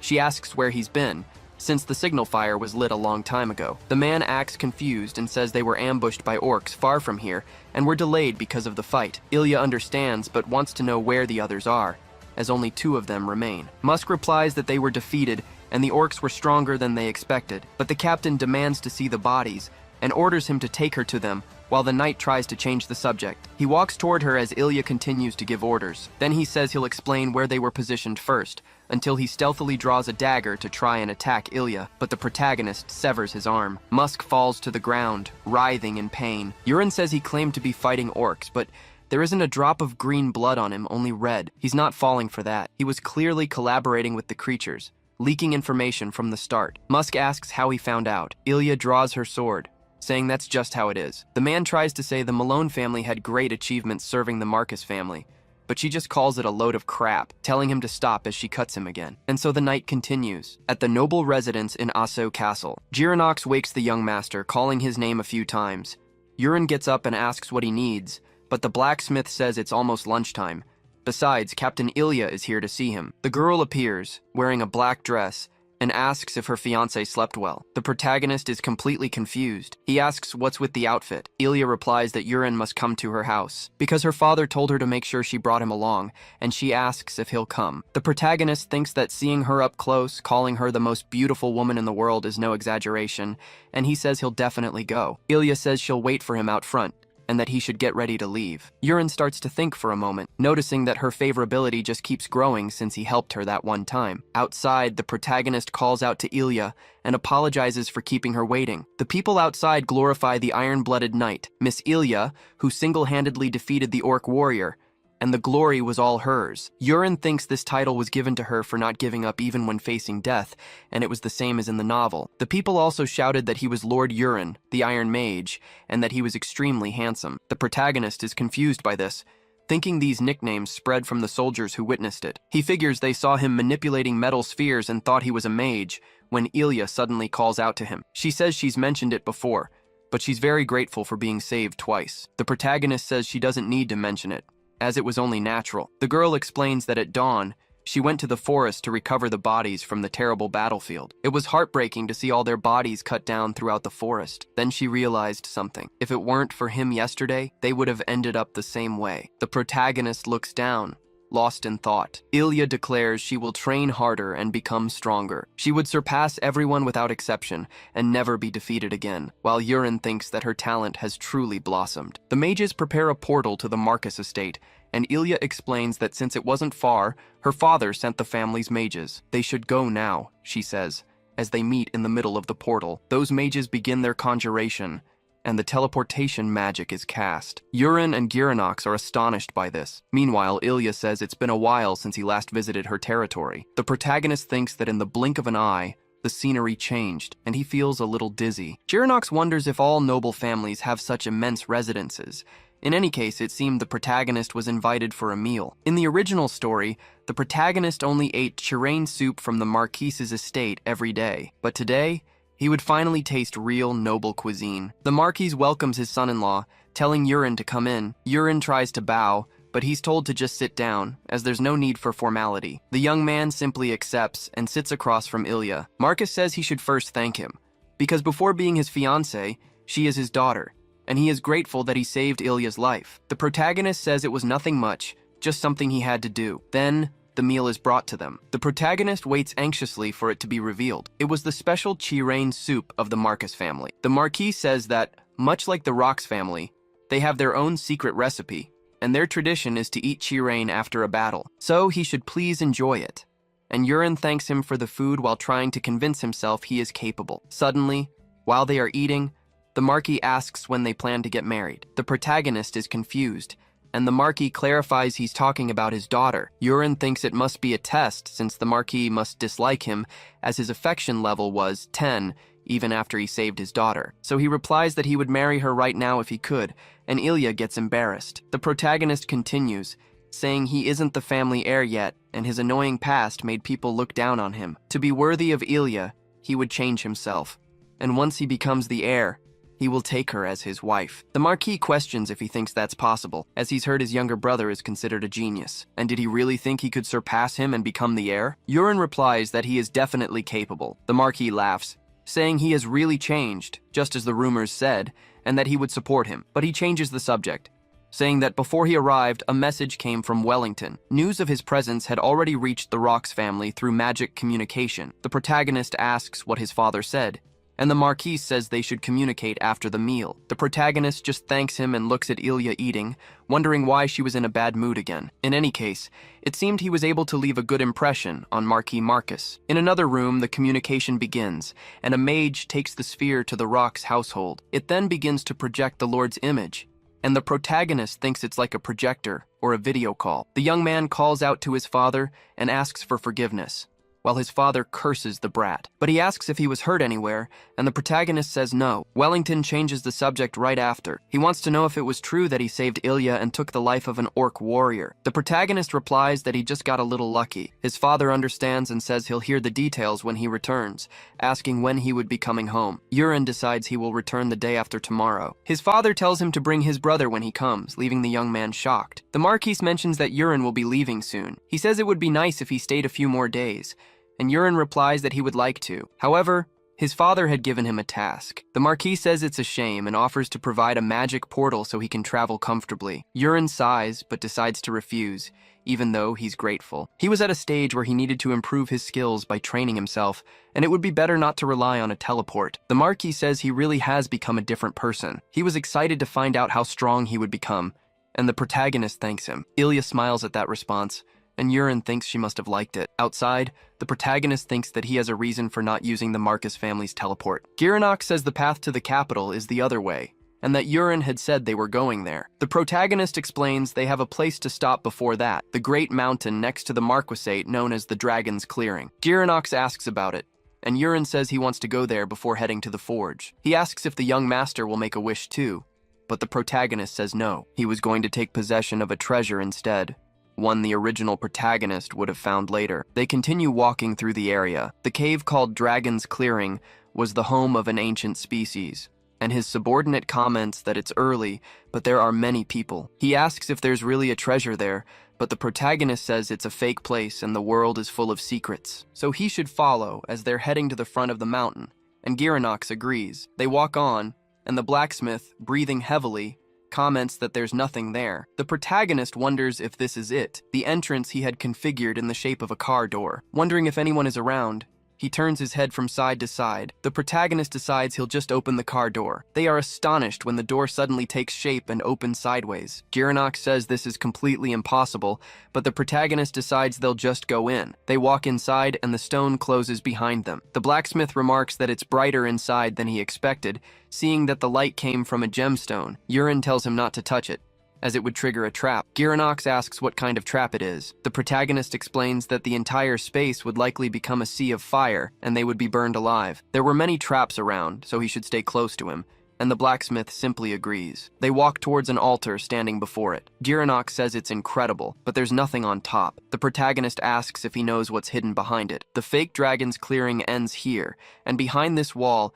he can feel the energy of the people outside, who are now praying for them. The protagonist decides they will look at the treasure anyway. He pushes the knob under the altar. An entrance opens up, and Giranox says it's unbelievable. Inside were 3 bags of gold coins. Yurin picks up a box, thinking that what's inside is more valuable than the gold. It was the warrior's jade, with a rebirth effect, and it was essential for getting stronger. They move on, and Giranox asks where they should go. Yurin says it's to the magic tower in Asu Castle. The blacksmith notes that even at this hour, there were still many people praying out front. Then, the young man notices a calm presence and pressure. He uses the creator's eye on a woman. However, nothing happens, and the protagonist thinks she only appears later in the novel. Giranox asks what that was. The protagonist wonders how her aura could be so powerful.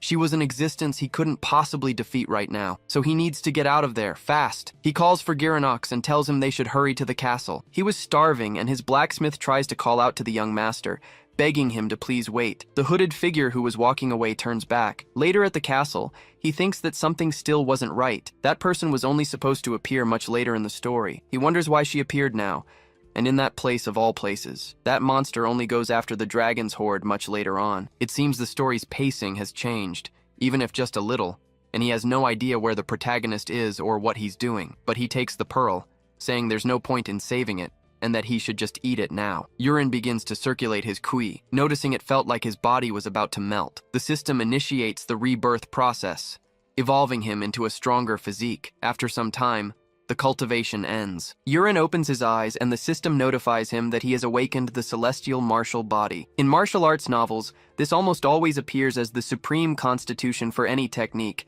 allowing the user to replicate any move just by seeing it once. His body felt as light as a feather when Girinox appeared at the door, calling for his master. The protagonist tells him to come in. Girinox says he's finally awake, but then he notices something. He comments that the young master has gotten much taller than before. Urine says it must be his imagination.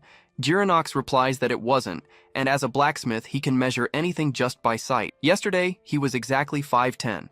And now he's 6 naro. Urine comments that his eyesight is pretty incredible, thinking it doesn't matter anyway since he grew taller thanks to the celestial martial body. In the teleportation room, a mage asks how he can help them. Urine replies that he'd like to use the teleporter. The mage asks where he wants to go. The protagonist explains that he's going to the capital. The official informs him that travel to the capital is currently forbidden. Due to potential threats against the royal family, common citizens without renown are prohibited from traveling there. Urine thinks it's a shitty class-based society, but it's not like he can do anything about it. But he states that he is the first son of Marquis Rox, and the one with him is his personal blacksmith, Girinox. All the mages there are completely stunned, saying he's the steel mage, Uren Nox. The protagonist confirms that it's him. The mages then start asking how he can summon so many steel spheres and what the magic formula is for making them explode. They want to know how he designates a target and why they can't feel any mana from him. Then, another man strikes his staff on the ground and says, "That's enough." Uren wonders where he is, and the mage apologizes for his disciple's lack of tact. The protagonist asks who he is. That mage replies that he is the leader of the magic tower in the Asi territory. His name is Ubion, which surprises Urine. He was a character he had only added as filler. On the outside, he was a kind old man, but in reality, he was a serial killer in disguise who would take anyone's life without mercy. He wonders why he keeps running into so many monsters one after another. Ubion announces that he will use this room to teleport them to the capital, and the protagonist thanks him. But the mage continues, saying that for some reason he feels he will meet Lord Urine again. The protagonist trembles in fear, saying, "Of course!" A bolt of lightning strikes the magic tower in the capital. Another mage announces that they have arrived and should exit the teleportation room, welcoming them to the capital. Girinox asks why everything there is so fancy, noting that even the clothes look expensive. The protagonist suggests he buy some clothes with the money he earned, but the blacksmith refuses. They start to comment on how huge the Royal Knights Academy looks. A guard asks how he can help, and the protagonist replies that he's there for a visit. The guard asks for his name and who he is visiting. Urine introduces himself and says he's there to see his younger brother, Colin Rox. Someone approaches from behind, calling out to the protagonist. Urine thinks he's a handsome boy with gray hair and must be from the Alayan Duchy of the North. The protagonist confirms that he is from the Rox family. That guy asks if he's the one who defeated the orc warrior. If so, he must be very strong, which startles Urine.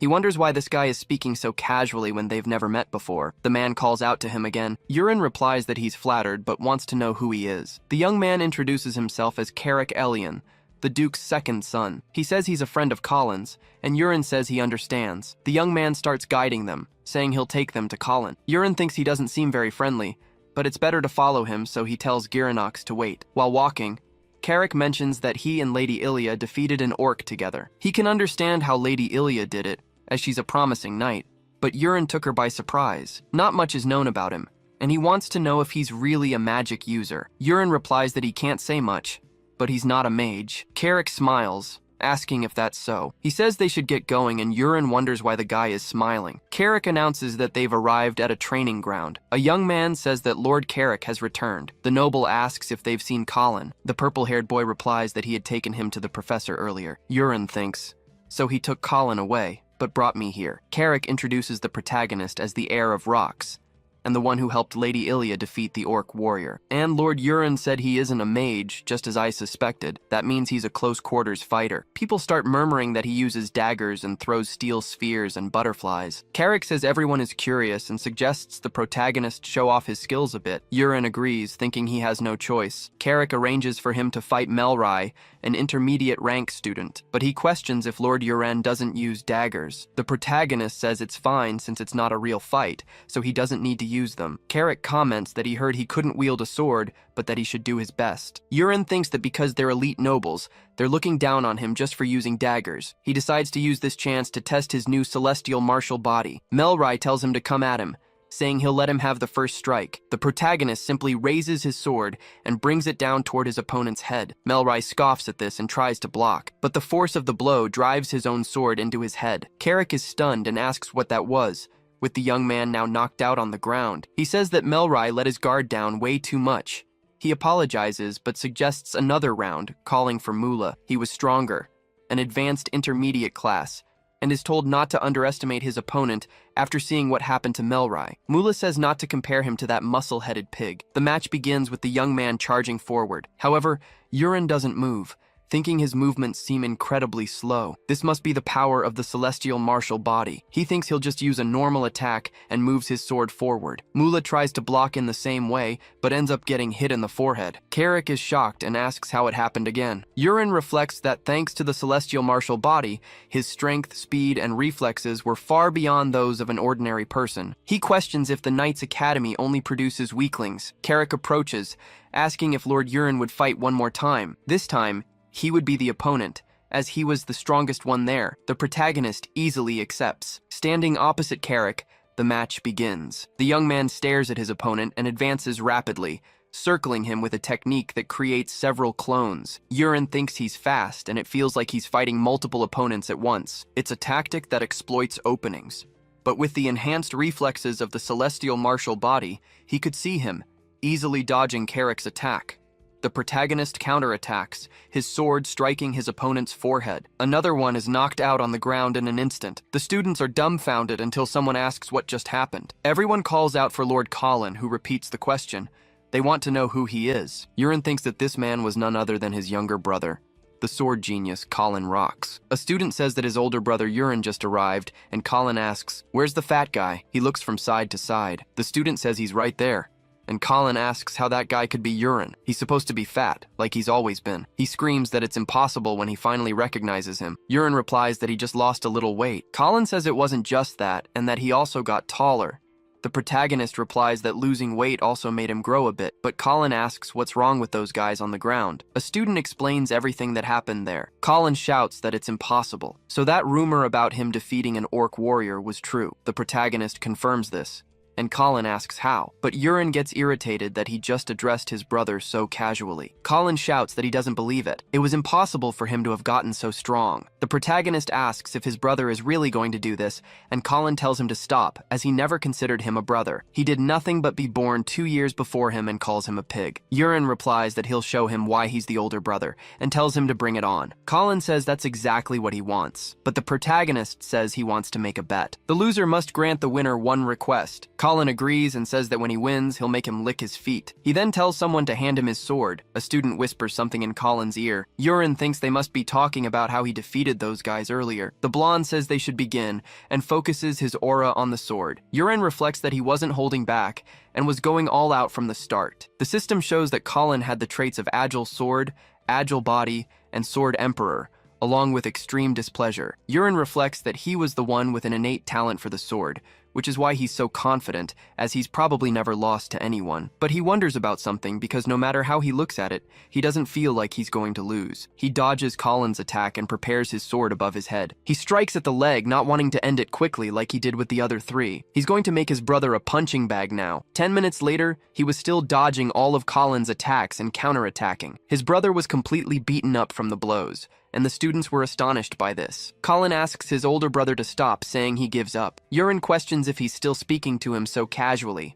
He then continues to beat his brother. Colin begs him to please stop. Urine warns that if he messes with him again, he'll get beaten twice as hard. The blonde agrees with him, so the protagonist makes his request. He tells him that from now on, whenever they're together, he must call him Big Bro. Colin says that's too much. Urine asks if he doesn't like it, and the blonde begs him to stop, calling him by that name. Then the protagonist announces they should leave for the Empire, where their third brother, Leon, is. They use the teleport to the Imperial capital, and Giranox comments that he can't believe they arrived through the Magic Tower. Urine says they are neutral territories, with one in every nation. Still, the architecture had a somewhat modern feel, and he comments that this is the Imperial Knights Academy, so Colin should go in and bring Leon this time, returning after a few minutes with his younger brother. Urine calls out to him and thinks that he's tall. Leon asks if it's really Urine, and the protagonist confirms it, congratulating Colin on a job well done. The blonde replies that it was nothing and calls him Big Bro. Leon says he's heard about him, and the protagonist says they should go home. But the younger brother says there's a problem. The Imperial capital was under quarantine. They can enter, but they can't leave, because this morning, the Crown Prince of the Empire lost his life. Colin repeats the information, and Urine thinks that this was something not even he knew. Leon replies that it's true. It happened at dawn. Urine thinks that's why, on his way to the Knights Academy, he saw the streets crowded with soldiers, not to mention how tense the atmosphere was. Leon says he only heard rumors, so he can't say for sure, but the prince's fiancée from another kingdom had arrived just a few days ago, and the crown prince was very proud of himself. So he called her to the training grounds at dawn to show her his swordsmanship, and as he approached the applauding princess, suddenly, sharp stone spikes shot up from under him, piercing the prince's body instantly. The priests inside tried everything to save him, but he was already lifeless. Colin asks if it was magic, noting that magic is forbidden in the imperial and royal palaces. Leon replies that's why all the tower masters were summoned to the palace, and right now, everything is in complete chaos. Colin says that the crown prince losing his life during training, right in front of his fiancée, is terrifying. Urine thinks he's sure he knows who the assassin was, why they did it, and where they were at that moment. The group behind this will soon emerge across the continent, and they started by taking the crown prince's life. But that was only supposed to happen around the middle of the story, and he wonders what happened, as it seemed the timeline had been altered and this event occurred earlier. He needs time to get stronger before that happens, but maybe now that he has the celestial martial body, things could be different. He then calls his brothers, and Leon asks why Colin keeps calling him Big Bro. Urine asks what the most famous inn is. Leon replies that it's the Dragon's Tear and the Giant's Faith. The protagonist tells them to fill out the departure form and then go to the Magic Tower to issue an exit request for the four of them. With their names and alibis, it shouldn't take long. Leon asks what he will do. Urine says he's going to meet an old friend. They shouldn't fight with Giranox. Leon asks if he had friends in the capital before, as night falls in the capital near a bar. Urine says that's the Flamberg, a bar that only opens for nobles. He's going to change into the clothes he prepared earlier. Once he's dressed, the next step is, he calls for Agnes, and the ring complains that it was sleeping. He asks if the ring can disguise his face, and Agnes is surprised, questioning how he even knows about that.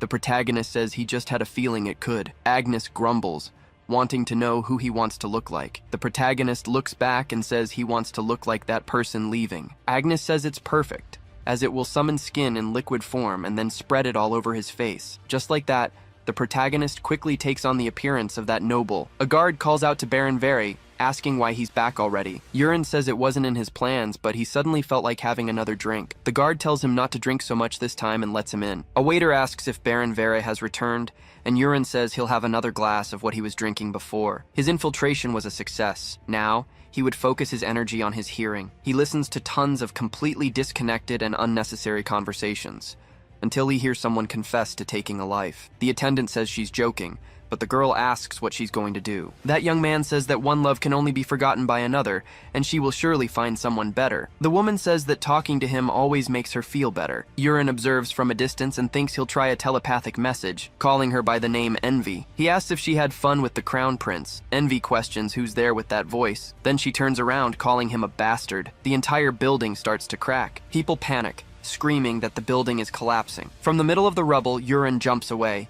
thinking she had suddenly gone crazy. Envy asks where that guy from a moment ago went. The protagonist thinks he knew she was strong, but not this strong. She calls out for that human, saying she'll tear him to pieces. Urine wonders if he can even beat her, but it doesn't matter. He has to try, and that's why he came here. First, he'll make a weapon. Returning to his normal form, He thinks he'll take the secondary body and turn it into a dagger. Envy asks if this is his true appearance. She says he's quite handsome, and that she'll capture him alive and make him a trophy. She then leaps towards him. Urine easily dodges the spikes, but she uses the direct throw skill. The dagger is thrown far away, and he thinks she did it like it was nothing. In that case, he uses the black iron explosion. The sphere approaches Envy's face, causing a huge area of destruction. She asks what that was because it did nothing. He used some pretty interesting magic.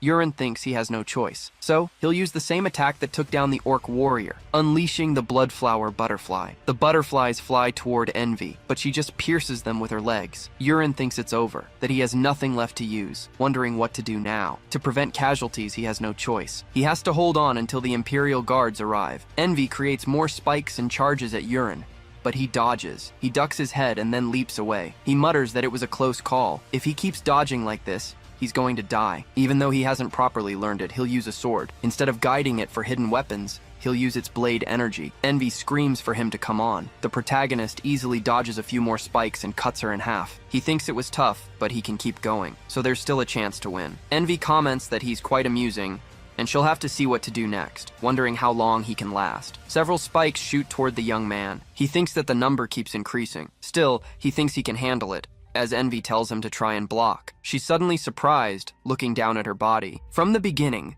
he had been poisoning her without her noticing, activating the prolonged poison, the blood poison art, and the burning flame. But the paralysis would only last a second. Urine wonders why it's so short. He activates Dragon Steps and runs quickly. Urine starts climbing Envy's legs. He lands the first strike just as the paralysis effect wears off, and through the cut, he creates a black iron explosion using all his internal energy. Envy is sliced open, the sphere hovering in the gash before it begins to glow, causing mass destruction in the area. Urine backs away, saying he finally did it, wondering if he got her, until the monster's body starts to return to normal. Urine tries to deny it. Envy tells him to wait, saying it was impossible. This time, she would finish him. The protagonist thinks that he forgot. These monsters have several phases before they actually die, and with each phase, their strength and magical power increase absurdly. He yells that it's the second phase. Envy moves her legs and tells the protagonist to go to hell. Urine dodges one of the spikes and does it again, realizing it was faster and more unpredictable than before. At this rate, he's going to die, until a spike gets close and manages to hit him, a grazing blow tearing his shoulder. Urine dodges, thinking this is crap. He almost lost his head. If he makes one mistake, he'll die. He needs to run. Envy asks where he's going, stomping the ground with her leg. Urine jumps again to avoid another blow and repeats the move. But more spikes were approaching and the creature starts to laugh. Do you really think you can escape so easily? You can try as much as you want. Urine thinks this is crap. Elsewhere, a hooded figure approaches. People scream that a monster has appeared and they need to call the guards. A monster covered in stone spears appeared in the southern district. The hooded woman says it can't be, that it's Envy. A man wonders if they were really stone spears, asking himself if it had anything to do with the prince. The hooded woman teleports to the top of the building, observing the battle site, and then leaping towards it. Envy's spikes charge towards Urine. She asks, how about they end this? The spikes approach at immense speed. Urine wonders if he's going to die. The system announces that, facing a true life or death situation, 2 special privileges have been unlocked. He could use Creator's Eye Level 2 and see the trajectory of the opponent's attack. Urine sees the attack's trajectory aimed for his head, allowing him to dodge. He avoids each of Envy's blows, thinking it wasn't so hard. He can dodge with minimal movement. If he gets better at this, he could dodge with his eyes closed. Envy asks how he managed to do that. The second privilege was the Realm of Ascension, which has been opened for a limited time. The protagonist's internal energy was increasing. A white energy was forming around his sword. It must be sword chi. With this energy, he could win this battle. A woman watches and comments that a Knight of Light has appeared. The spikes approach Urine, but he cuts through them with extreme ease. He gets closer and closer to Envy. The monster can't believe it as the protagonist leaps for the final blow. He makes one cut and splits the monster in half. The little girl at the window comments that the Knight of Light defeated the monster. Urine sighs in exhaustion, and the system notifies him of it. The protagonist comments that he barely managed to win, and needs to use what little strength he has left to get out of there, until he turns his back, surprised as he feels a wave of energy. Envy begins to pull herself back together. The protagonist wonders how it's happening so fast. This was Phase 3, the final version. Envy says he won't get away with this. The protagonist thinks he doesn't even have a chance to recover. Envy emanates more energy, saying she will take his life, repeating the same phrase as she contorts. The spikes approach rapidly, and Urine says his internal energy is almost depleted. This could be the end. He tries to avoid the spikes, but they stop at the last second. Envy asks what that was. Looking back, she sees she's being wrapped up by someone. Lust moves her hand quickly. Envy asks if she didn't see. The woman tells her to stop because it's not yet time for them to reveal themselves. Urine wonders what that was. He met that thing after they left the dragon's lair. It was lust of the 7 deadly sins. So, he thinks, if it's not time to reveal themselves, it means they're going to retreat. She tells Envy that they should go. Urine comments that at least he survived, but he looks to the side and notices the guards were there now. It would be problematic to run into them, so it was better to avoid it. At dawn, Girinox says the young master has finally returned.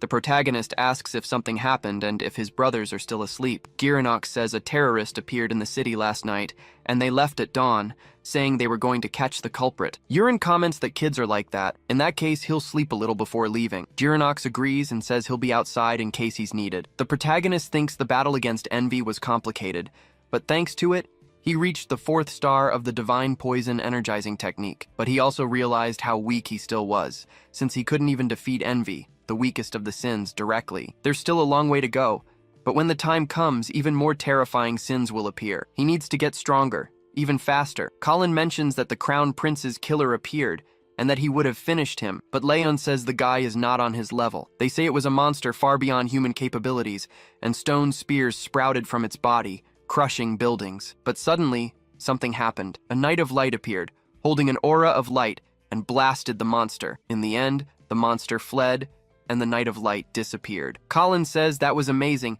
and wonders when he'll get a title like that. Urine thinks, of course they'd talk about that Knight of Light. He wonders what happened to his departure form. His brother tells him it was approved and that using the family name worked. Urine says they should get out of there quickly, without wasting time, because if something happens, they won't be able to leave. They should get ready and meet in the lobby. Laon asks if something happened because he looks exhausted, but Colin tells him not to ask. As the day goes on, the magic tower releases them. Wellington laughs, saying that seeing his sons made him happy. He mentions that little rascal Leon got bigger. Urine says he's back, and Colin does the same. Wellington replies that it's great. He heard something very serious happened in the Empire. Leon confirms and asks if his father wants an explanation. Wellington says it was surely something fun, but they must be tired, so it's better to rest. They'll talk during dinner. In his room, Aaron says it's been a while since she's seen the young master. He was gone for a short time but received 2 new titles and got stronger. Urine asks what she's talking about. Aaron says that in the Aussie territory, he earned the title of Steel Mage, and in the royal capital, he earned the title of Rookie Killer. She asks if he didn't know, because at the Knights Academy, he beat up 4 master class students. The protagonist admits that he did. Aaron explains they were all rising talents, which is why they were called rookies. And since he defeated them, they were now calling him a killer. The protagonist asks if they were all rookies. But anyway, he has gifts for him and cried, so he'll sort that out tomorrow. Just then, Peru approaches. He wants to know why he's still there. The Marquis has summoned him and his brothers for dinner. Wellington asks if everyone is well rested, and his sons confirm. He then says he'll explain why he called them before the food arrives. He's going to begin the test to determine the true heir. As you know, in House Rocks, the title passes to the eldest son, which would normally be Urine. I inherited the title when I was younger than you are now, but he wasted many precious years, so I considered Colin as the next in line. However, Urine has had a wake-up call, so I will not be the one to decide this. You will show with your own hands who deserves to become the heir. Colin and Leon look apprehensive. Urine asks how he will determine who is worthy. His father explains this has never been done before, and he plans to conduct it in several stages, starting with territorial defense. As you know, monsters are closing in on the capital. If they aren't exterminated quickly, the people will suffer. In other words, the first stage is to defend the territory. You will be placed in 3 different battle zones to display your skills. To evaluate you, I will send 3 stewards to observe and record your performance. For this stage, you must use everything at your disposal. Your own strength, your allies, connections, wealth, and everything else. Colin asks if that will really be allowed. Wellington replies that they are not trying to become knights, but marquises. Strength is important, but for a marquis, many other things are more important. If you have the means, you can even borrow knights from elsewhere. Just do your best.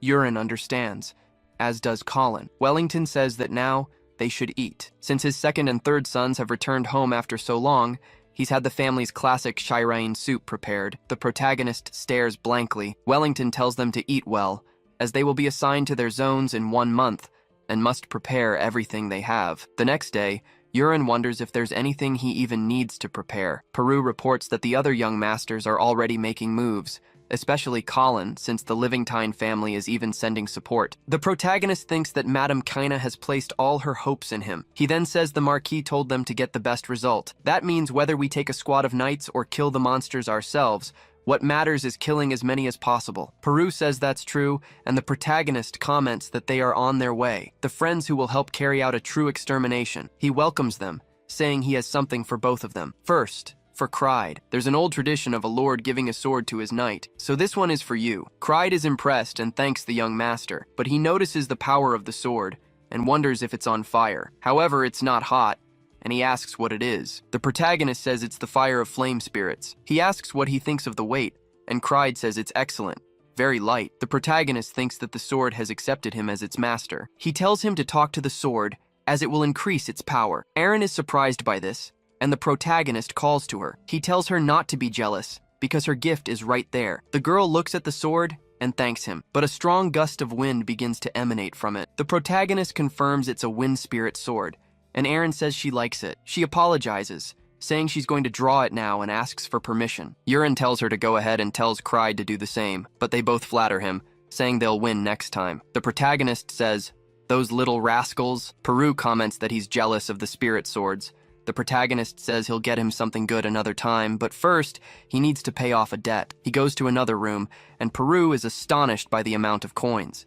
Yurin says he's going to pay him back many times over, and the butler is completely surprised. He says it's tens of times more, and now he understands. He wasn't just a genius of dark magic, but also of gambling. Yurin tries to deny it, but he tells him he needs to buy poisons with this money. Elsewhere, he calls for Girinox. He asks how he is and if he likes the new forge. Girinox says yes, and thanks to him, everyone has been treating him very well. The protagonist says he found masters for the swords he bought. Girinox asks if he means the great sword and the rapier. Yurin replies that they have accepted their wielders and that he will show him later. Girinox says that's a relief as he thought they were failures. The protagonist says that would be difficult since they are masterpieces and incredible weapons. Girinox thanks him for trusting someone as incapable as himself. He's been thinking a lot and needs to tell the young master something. Yurin asks what it is, and the blacksmith explains that there's a serious problem within the marquisate. In his father's office, Wellington asks what he's talking about and wants to know what happened, while Yurin begs for authorization. His father replies that he needs to know the reason, as authorizations aren't given out so easily. The protagonist addresses his father, saying that ever since he collapsed because of Ilya and finally came to his senses, he hasn't disappointed the Marquis once. So please, trust me and give me the authorization. I won't let you down. Wellington says all right, and that he'll tell the butler to get it tomorrow, but it will only be valid for 24 hours. Yurin thanks him. He says he'll be leaving now, and Wellington agrees. As his son leaves, he thinks he's an idiot because his heart softened when he was called father. He wonders if his son can really cause any trouble in just 24 hours. The next day, Peru reports that men carrying boxes are looking for him at the entrance, saying the Marquis sent them. Yurin says they've arrived right on time and tells all the male servants to go to the entrance and get everything. He needs to get something else, so he'll go ahead to the armory. A butler hands him the Marquis' authorization, and Yurin accepts it, but he wants to know what the Marquis is doing at that moment. The butler replies that the Marchioness has arrived, so they are having tea in the drawing room. Yurin orders the butler to tell the Marquis to bring an inspector and come to Armory number 1 this afternoon. If you don't deliver the message correctly, you will regret it. In front of the armory, some guards stop the protagonist,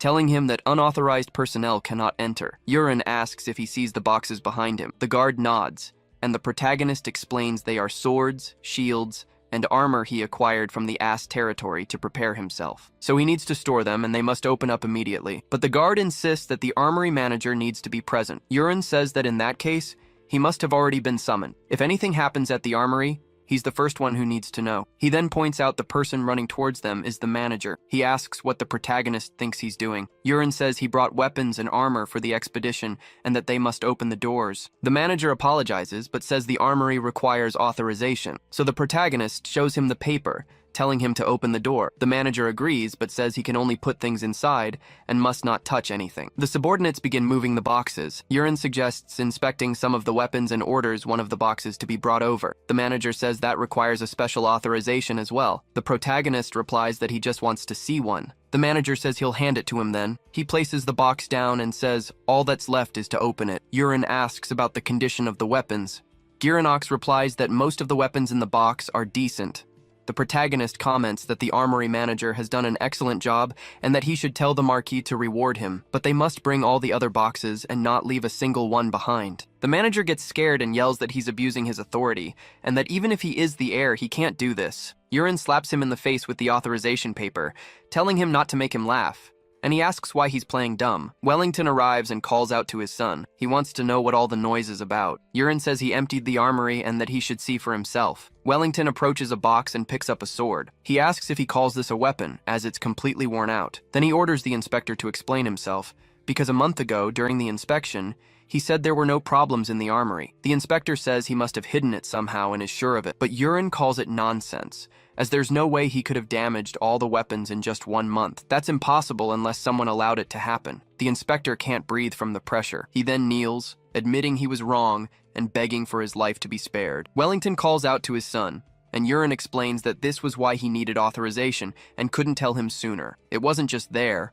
All the other arsenals and even the food depot were in the same state. Even if they somehow managed to complete this year's expedition, they wouldn't be able to in a few years. They might wield good weapons and eat well even during wartime, but he wants to know about his soldiers. If their superiors don't do their jobs, they will be forced to carry damaged weapons and eat food that is practically poisoned. Yurin would never forgive those who play with people's lives. In this box are swords, armor, and shields that his blacksmith bought from the Ass territory, and the quality is impeccable. He must discard anything that isn't usable and use these instead. Furthermore, this matter involves more people than they expect, and he asks that everyone connected to the two be punished. Wellington asks what this is all about. Yurin announces that he is leaving. He thinks that this is as far as he can intervene, and anything beyond this is outside his authority. Now, the rest is up to the Marquis. A few days later, Wellington says his son has arrived, and Yurin questions if he was summoned. The Marquis explains that he managed to uncover the full extent of the damage thanks to him,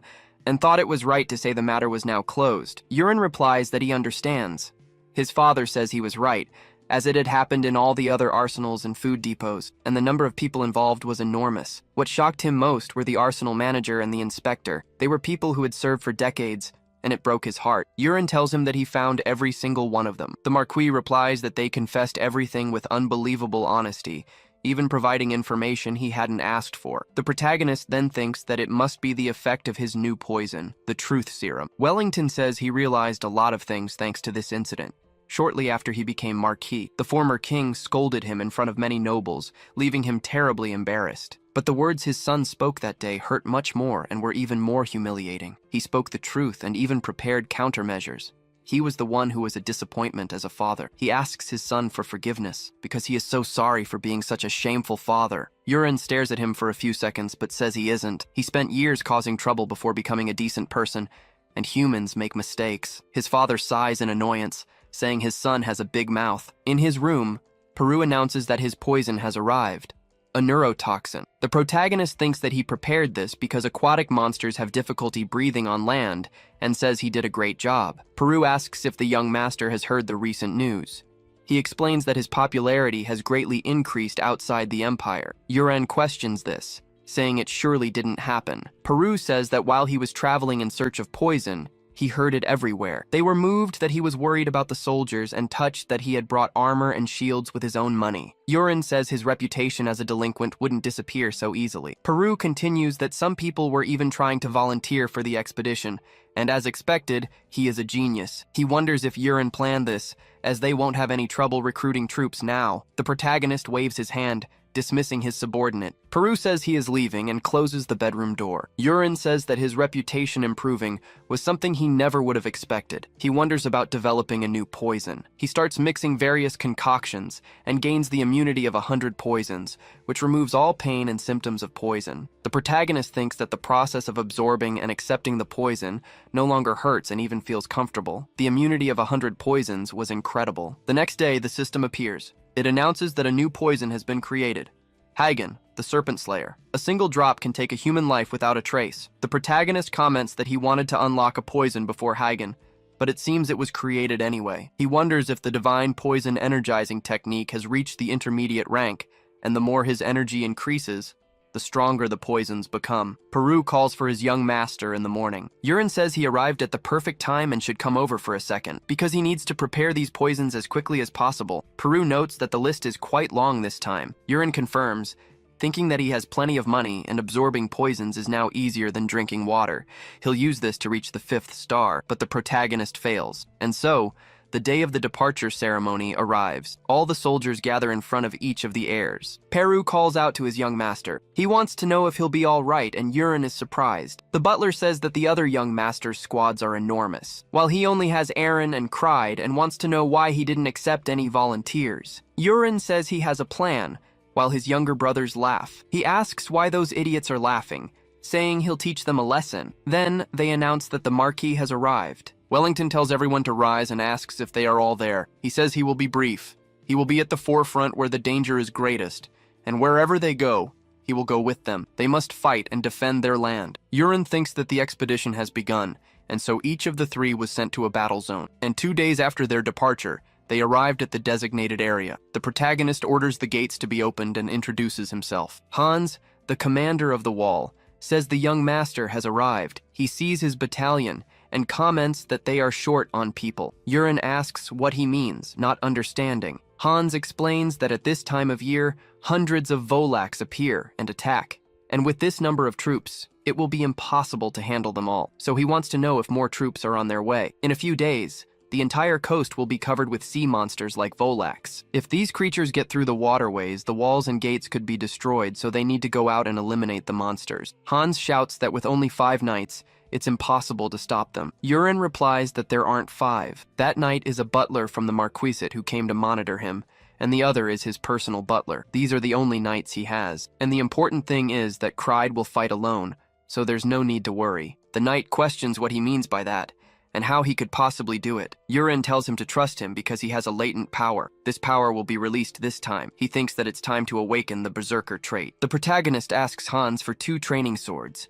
He announces that from now until the monsters appear, Cried and Aaron will duel during work hours. They should do this for an hour and then rest. And before the duel begins, he wants to talk to Aaron. He asks her how her duels with Cried went under normal circumstances. Aaron replies that, to be honest, she won without any difficulty. Urine asks if she was fighting without using her full strength. The girl replies it was because there was no need to go all out. The protagonist then says that from this duel onward, she must destroy him with everything she has, crush him so he can feel the painful difference in skill, and beat him senseless if she wants. This is all to make Cried release his latent potential, and she must trust him. Cried asks Senior Aaron to please get ready. He then charges forward while the protagonist wonders when he got so good at manipulating aura. In a swift lunge, Cried attempts a horizontal slash. Aaron draws her sword and ceases her aura manipulation. She then moves quickly behind him and makes a clean cut. Cried admits that he has lost. Urine is surprised and says he got chills. Her skill is truly strong, and now that he thinks about it, her clear mind has leveled up. Not only did she possess incredible speed, but she was also able to read the path of the sword and respond. Whether it was the 2nd, 3rd, or 9th duel, Aaron always crushed him without any mercy. Peru comments that he couldn't even handle a single blow. This must have been a huge shock for Cried. On the ground, he says it's impossible for the gap to be so large. Urine announces that they should stop there for today. Cried asks if it's really possible for him. During all their duels, he couldn't even touch her clothes, yet he still has a latent power. Urine says that's right and turns away. Wondering if a power would appear so easily, he tells Cried that for now he just has to trust him. He should continue dueling her. Sometime later, Aaron beat Cried every single day. Urine is meditating in his room when Hans shouts that something terrible has happened. The protagonist asks what's wrong, and the commander says that finally, Volaks were reaching the border. He tells him to look right there, at the sea. Those things were coming from there. They were several piranhas with legs. Urine says it's been a while since he's seen them and that Volaks are cute. He asks where Cried is. Aaron explains that after losing earlier, he was still on the beach like that. The protagonist says that's excellent and that they should send him a message. On the beach, Cried screams that there's no hope. Aaron calls out to him, mentioning that his sword is heavy, but the young master told her to give it to him. The Volaks were coming, and he was to fight them. Cried turns around, asking what she said. Aaron repeats that he sent a message telling him to entrust his body to the smoke. After delivering this, he said to leave him there and come back. If it gets dangerous, he himself would help. Cried remarks that she's too cruel, wondering how this could even be possible. Hans says they should still call for reinforcements, and Peru wants to know how they'll handle everything. Yurin says now is the time. Hello everyone, did you like the story? I loved it. If you want to follow the next part, make sure to subscribe to the channel and leave a like. See you in the next story, guys. He warns them to keep their eyes open and start the count. Spinning the metal disc, he prepares to make the throw. At that, the two men are startled by the noise the object makes. Pointing far away, he shows exactly where the disc should hit. Then with a shout, he finally launches the object toward the enemies. Because of their sensitive hearing, the creatures become totally confused by the sound. Flying at high speed, the disc approaches the large group of monsters. The object continues its trajectory, cutting through the air toward its destination. With the loud noise, the creature's movements become much slower. Hitting the first one, the disc passes straight through several enemies in sequence. After the strike, multiple monsters simply fall to the ground already defeated. Curving through the air, the disc begins to return to the starting point. When they notice the return, the creatures are startled by the new attack. With just a gesture, he controls the object to keep hunting the targets. On the way back, the disc lands a fatal blow on one more of the creatures. Continuing its trajectory, the disc scores a double hit on the creatures. Another monster is struck dead on, with no chance to react. Cutting through the remaining enemies, the object takes all of them down at once. In a large circle, the disc finishes its attack and defeats everyone. From afar, he controls the disc's trajectory with a single finger. Smiling, he says everything went exactly as he had planned. Turning to the butler, he asks if the count is being done correctly. At that, the butler informs him the count is already over 40 creatures. Satisfied with the number, he says they can continue with the plan then. After the attack, the disc returns to his hand and stops. Calling for Aaron and Cried, he gets his companion's attention. He warns that 6 remain and suggests they handle it as training. Even surprised by the order, they accept the mission to finish the job. Readying their weapons, the two companions advance together against the remaining monsters. They begin to fight, trading blows with the last creatures of that group. He asks the butler if all that result will help his score. Starting to speak, the butler says that, honestly, about the performance evaluation. He reveals he's worried that no one will believe what happened there. Telling him not to worry, he points out they have plenty of witnesses. The butler then congratulates him, saying that guarantees an excellent placement. Suddenly becoming serious, he looks into the distance and the butler asks what's wrong. He responds that he felt something different. A presence approaching. Warning that it's coming fast, he says it's stronger than the orc champion. Shifting to the beach shore, the water suddenly begins to churn. Coming out of the sea, a mysterious figure begins to walk onto the sand.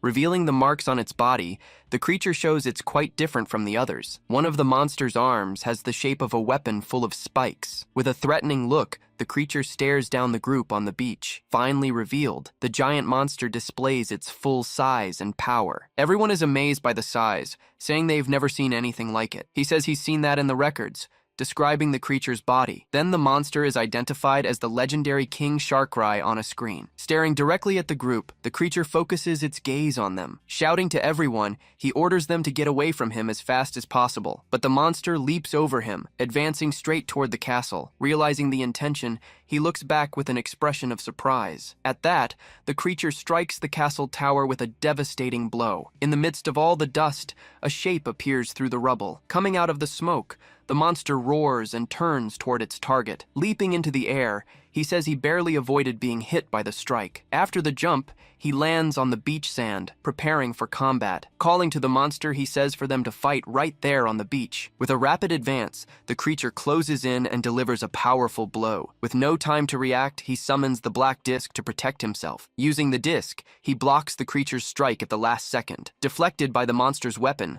the disc is thrown far away with no effect. He realizes the attack didn't work, questioning the hardness of that bone. Then the creature charges forward with everything, preparing a new devastating blow. With all its strength, the monster continues the attack without mercy. He prepares himself with difficulty, trying to withstand the enemy's pressure. Using a new skill, he prepares to counterattack the giant monster. Shouting the name of his strike, he charges forward with everything he's got at the enemy. With a precise blow, he hits the giant creature's face dead on. Activating a neurotoxin lance, he applies poison directly to the monster. The poison begins to take effect, paralyzing the monster's body for an instant. But with a loud roar, the creature manages to resist the poison quickly. Surprised, he realizes the monster broke free from the poison immediately. Taking a direct hit, he's thrown far away by the monster's force. He complains that the monster's resistance is strong and the poison doesn't work, saying that in this case, it's time to test a new combat weapon. In a flashback, he was asking a blacksmith to create a new weapon for him. Looking at the drawing, The blacksmith asks, surprised if he drew it himself. The blacksmith says it's not a simple weapon, but rather very different daggers. Explaining what they are, he asks the blacksmith when they'll be ready. The blacksmith promises to pull an all-nighter to finish the job before departure. Returning to the present, he positions himself on the beach for the new confrontation. His weapon was created to face monsters with very specific abilities. Then, small pointed weapons emerge between his fingers. Gripping the objects firmly, he prepares for the final launch. Crossing his arms, he reveals the set of 12 zodiac daggers. Seeing the new threat, the creature roars in his direction with fury. With a quick movement, he launches all the small daggers at once. The weapons fly and surround the monster, which is surprised by the attack. Each dagger can follow the target, changing direction in the air. They move like guided missiles, surrounding the creature completely. Being thin and sharp, they can pierce defenses like a needle. The daggers strike the monster, piercing its body at several different points. With a smile, he says the attack worked and the daggers went in. Feeling the punctures, the creature begins to show great pain in its body. The monster screams in pain, feeling the full effect of the new attack. Contracting its muscles, the monster simply expels the daggers from its body. He's surprised by the incredible resistance that creature demonstrated, but the monster prepares for another strike, raising its arm. Even with the creature attacking, he backs away, saying it's already over. With a smile, he notices the enemy has become much slower. Inside, the daggers were 12 different types of powerful poisons. The poison begins to take effect, and the creature feels a strong pain. He says that without immunity to poisons, the monster has no choice. Starting to stagger, the monster can no longer hold its weapon. Its legs weaken, barely able to support its own body weight. The creature then falls to its knees on the ground, completely without strength. Totally paralyzed by the poison, the monster finally stops in front of him. From above, the group watches the scene, unable to believe what happened. His companions also look at the king of the species, now defeated. He says he'll finish it painlessly, and summons a sword for the strike. With the sword in hand, he delivers a final and precise blow to the creature. After the strike, the monster's head disintegrates and small objects fall. He's confused, seeing a small sphere floating near the monster. Surprised, he questions what that strange object that appeared is. Looking closer, he notices the sphere looks like a bead. Suddenly, the small object begins to glow with a very bright light. A message informs him that he has acquired a shattered world fragment. Opening his eyes, he questions what the message just said. Transported to a dark place, he wonders where he is. He then questions where everything went, seeing the sphere floating there. Noticing the sphere moving, he tries to prevent it from moving away. Then he comes face to face with a giant crack and asks what it is. Observing better, he sees it looks like a cracked wall in the middle of nowhere. When the light increases, he asks what's happening in that place. A new information screen simply appears in front of him suddenly. Appearing on the screen, the message informs him that he contributed to the restoration of the world. Analyzing his aptitude, the system warns it will deliver a reward to him. With the reward selection complete, he hears a voice warning about his death. Totally shocked, he screams and asks what the voice just said. Replaying the scene of his death,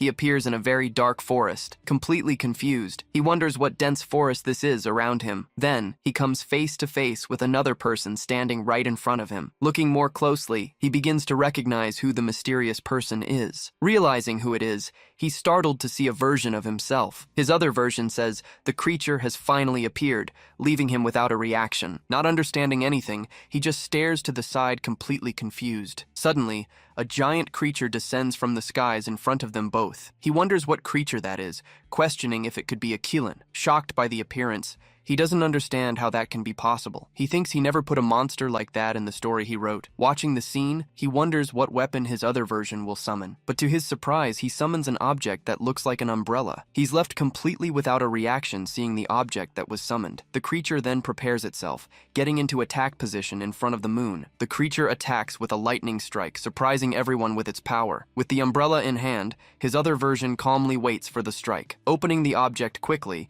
he positions himself to defend against the attack. Planting the tip into the ground, he uses the umbrella as a lightning rod. The object absorbs all the impact, completely protecting them both from the strike. The tip planted in the ground channels all the energy, nullifying the attack. He says the idea is genius, making the lightning strikes useless. Then, the top part of the object reveals itself as a weapon. He wonders if that would be the hidden weapon known as Phantom. His other version then wields the hidden blade, preparing to attack. With a quick movement, he lands a direct strike on the creature's neck. Hit dead on, the monster roars in pain from the force of the blow. The weapon lodges in the monster's neck, stopping its advance right away. Impressed, he wonders how his version managed to catch the divine beast. After being struck, the creature finally stands up and stays still. Suddenly, the creature begins to glow, emitting a very intense light. With the brightness, they both need to cover their eyes to avoid going blind. He tries to recover, still feeling the strong effect of that light on his eyes. Regaining his vision, he looks forward and is left breathless at the scene. The creature's horns simply pierce through his other version's body. He understands that his body was pierced by that creature's horns. The replay ends, and the eye of the future that shows death closes. Back in the present, he looks around completely confused by what he saw. Seeing the defeated monster, he finally realizes the vision ended and he's back. Worried, the butler shouts his name and calls his attention from afar. Running in his direction, the group asks if he got hurt during the fight. With an awkward smile, he answers no, and that everything's fine. Impressed, everyone comments on how incredible it was that he defeated a monster that size. Calling Peru, he asks if he disappeared at any point. Peru answers no, and that he was fighting the whole time. Awkwardly, he confirms he was fighting there the whole time. Then Peru points out, saying the other fight is also almost over. Praising the knights, he says the young master has excellent talent. He suggests they go back to rest, while a soldier examines the body. Walking along the beach, he understands that vision was only for him. Thinking about the reward, he realizes knowing the future death is very useful, but a doubt still bothers him about everything that happened in the vision. Looking at the sea, he wonders about the White Room and the rift. He then begins to doubt if this world is the same as the novel. Changing scenes, a week later, everyone gathers at a port. In a large meeting, a man announces that all the groups have returned. Thanking the troops, he says everyone returned alive and without injuries. He says everyone worked hard, while the group watches from afar. Responding, he says he heard the Marquis face the most difficult area. The Marquis responds that was merely his duty, as expected. Warning that the expedition is a test, the Marquis begins the successor evaluation. Starting with the youngest, he calls Leon for the results evaluation. The butler then announces that young Master Leon perfectly defended his wall. With his soldiers celebrating, Leon looks at his brother with a smile. Listing the monster count, the butler includes 22 sharkrai on the list. Then the Marquis explains the entire point system of that combat evaluation. Reaching a total of 5,620 points, the result surprises everyone. Congratulating him for the hard work, the Marquis then calls for Colin, the next one. Then Colin looks at his brother with a strange and confident smile. Just like the previous one, the butler announces that Colin also defended his wall. Having a higher monster count, he surpasses the first brother's numbers. The Marquis is surprised to hear he defeated 35 sharkrai. With a total of 7,354 points, he celebrates. The Marquis says he was incredible, since he dealt with more monsters than him. Thanking the compliment, Colin says the Marquis is just being kind. Asking everyone for silence, the Marquis tells them to stop with the flattery and focus. Then finally, he calls for urine, the last one to be evaluated by them. With a certain nervousness, the butler begins saying that, on their side, the wall. He reveals that a part of the wall ended up being completely destroyed in the battle. While one brother laughs at the situation, the other watches him with a worried look. Moving to the monster count, the butler begins to list his numbers. He continues with the list, while the brothers keep having fun with the situation. But with 169 sharkrai, the total points shock everyone. Questioning what he just heard, the Marquis asks about the 169 sharkrai. Shouting that it's a lie, the brothers say it's impossible to catch that many monsters. Then the butler warns that, thinking about it, there's an error in that count. Celebrating, Colin says he knew all along that the numbers were wrong. Then the butler adds a sharkrai king to the end of the monster list. With the king worth 10,000, the score jumps to 18,000 points. With nothing to say, Colin listens to the soldiers questioning the sharkrai king. He shouts with great anger, saying that this can only be a lie. He then points at the butler, shouting that the result is simply impossible. Saying he wouldn't believe it either, the butler prepares to show the proof. Then two soldiers appear, carrying an enormous cloth sack with difficulty. Holding the heavy object, the two soldiers prepare to reveal it. Lifting the sack, they reveal the giant head of the monster to everyone. Not believing what they see, the soldiers wonder if that's really the king. Shocked by the scene, the brothers comment on the size of that creature. The butler says there's still one last thing to show everyone. Showing the bone weapon, everyone is amazed by its giant size. Seeing the weapon up close, one of the brothers asks if the creature used that. The butler describes the monster, confirming it matches the ancient records. Saying he remembers, the Marquis confirms that the records match the creature. The butler says he sent the torso so for research, but the Marquess interrupts him. Placing his hand on his shoulder, the Marquess says he believes his word. Then, the butler explains that the king destroyed the wall with just one leap. He says everyone would have been annihilated if the master hadn't defeated it. The Marquess asks if he used the ability he showed him before. Closing his eyes, he confirms he used exactly the same ability. The Marquess says it was magnificent, imagining what would have happened without him. Thanking him for the compliment, he says he only fulfilled his duty. Trembling with rage,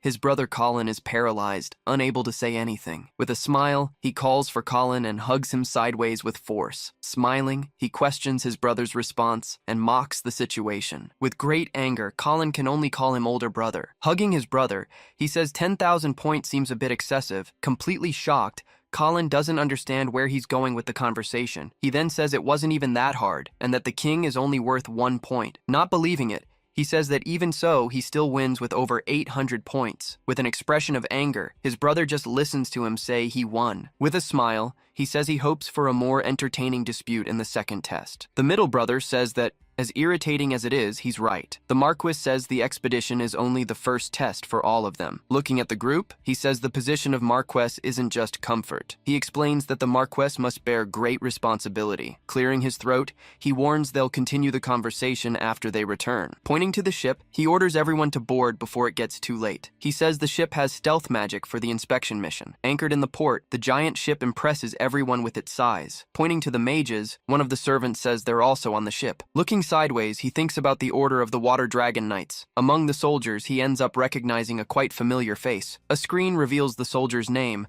with killer intent affinity. With a smile, the soldier stares at him from afar with a threatening look. He thinks he can barely look at him because of his intent. Sailing the sea, the Marquess calls the 3 brothers near him. Gathered on deck, he says he'll teach them about the region's geography. Pointing to an island, he says that's where many mantars live. With the group in silence, the Marquess continues pointing to various locations. Observing the scene, he thinks about how it looks like a father traveling with his sons. Alone in another part of the ship, his companion observes the movement. He then approaches and asks if she doesn't feel seasick. Calling for her master, she stares at him with an expression of surprise. With a smile, she replies that she doesn't usually get seasick and that everything's fine. Observing the sea, she says it's fascinating to be there at that moment. She explains she never thought that one day she'd be there with the young master. With an awkward smile, he thinks that back then, it wasn't him. Thanking him, she surprises him with a new, unexpected declaration. She thanks him for allowing her to become a knight. With a sincere smile, she says she now understands what happiness is. In silence, he just observes her, not knowing exactly what to answer. Smiling back, he says that if she's happy, it's rewarding for him. Suddenly, a strong tremor shakes the entire ship with great violence. On deck, everyone loses their balance with the force of that sudden impact. The Marquess shouts, asking what's happening and what hit the ship. Beside the boat, a large amount of water churns in the sea. With the impact, the 2 are thrown to the ground by the force of the movement. Looking forward, he's completely shocked by what he's seeing. Coming out of the water, a giant creature with a serpent body appears. The information screen describes the sea serpent as a rare and ferocious monster. With a roar, the creature releases a poison that spreads throughout the entire ship. Many on the ship begin to scream in pain, feeling the effect of the poison. The mages and the brothers are also hit,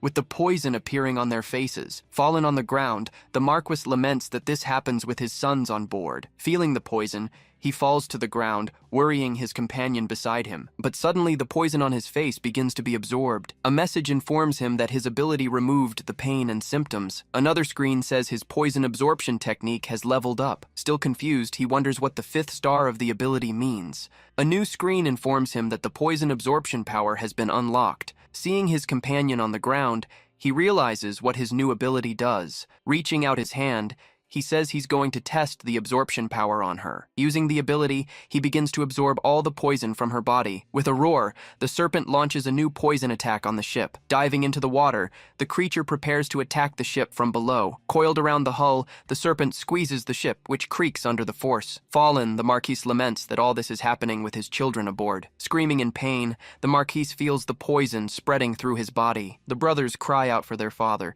saying their bodies are burning and paralyzed. Fallen on the ground, the Marquis tries to get up, but he has no strength left. He laments, thinking his family's bloodline will end right there. Someone approaches and calls out to the Marquis, who's lying on the ground. He asks if the Marquis is crying and stares at him with a smile. He asks the Marquis if he's okay and requests a moment to act. Extending his hand toward the Marquis, he prepares to use his ability. Surprised, the Marquis shouts that the pain and poison have completely disappeared. Warning that he'll save the people, he tells the Marquis to prepare the ship's defenses. Then he turns around, preparing to take care of the others who were poisoned. A screen explains that his power absorbs the poison from the target he touches. Another message informs that his power aids in his poison absorption technique. The system warns that the proficiency of his absorption technique has increased. Shortly after, another screen shows that the proficiency of his power has also risen. With a smile, he says, "This is a reward," and wonders if it's real. He thinks that everyone on the ship is basically experience points for him. On the deck floor, two soldiers continue feeling the effects of the poison. At that moment, he approaches one of the mages, who was also fallen on the ground. Reaching out his hand,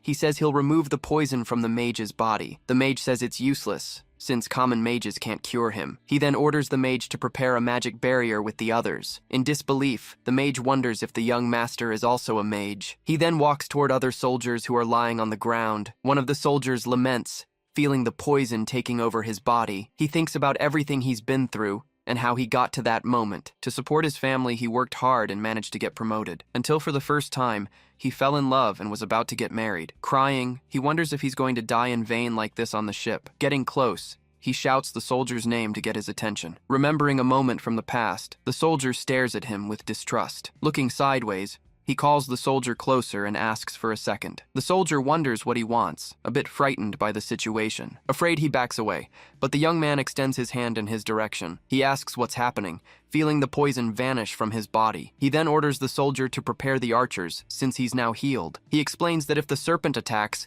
the archer's role will be important. A bit awkwardly, the soldier agrees with the order and says he understood. Still feeling the poison, his brothers remain fallen and feeling very ill. He approaches, telling Leon he's going to remove the poison from his body. Turning his face away, Leon says he's fine, but his brother ignores him. Screaming for his brother, Colin calls out to him with an expression of despair. Crying, Colin begs him to remove the poison from his body too. With a smile, he says he'll help his adorable younger brother. Sailing in silence, the ship continues its journey across the sea calmly. But suddenly, the sea serpent resurfaces and prepares to attack. Shouting to everyone, the Marquis orders them to assume defensive positions. The creature is confused to see that everyone seems completely fine. About to attack, the serpent is surprised by the ship's magic barrier. With the defense activated, the Marquis shouts that the barrier is working well. The Marquis shouts that they were caught by surprise, but won't fall again. Then the soldier orders the archers to shoot everything they have at the creature. A rain of arrows flies at high speed toward the sea serpent. Hit by several arrows,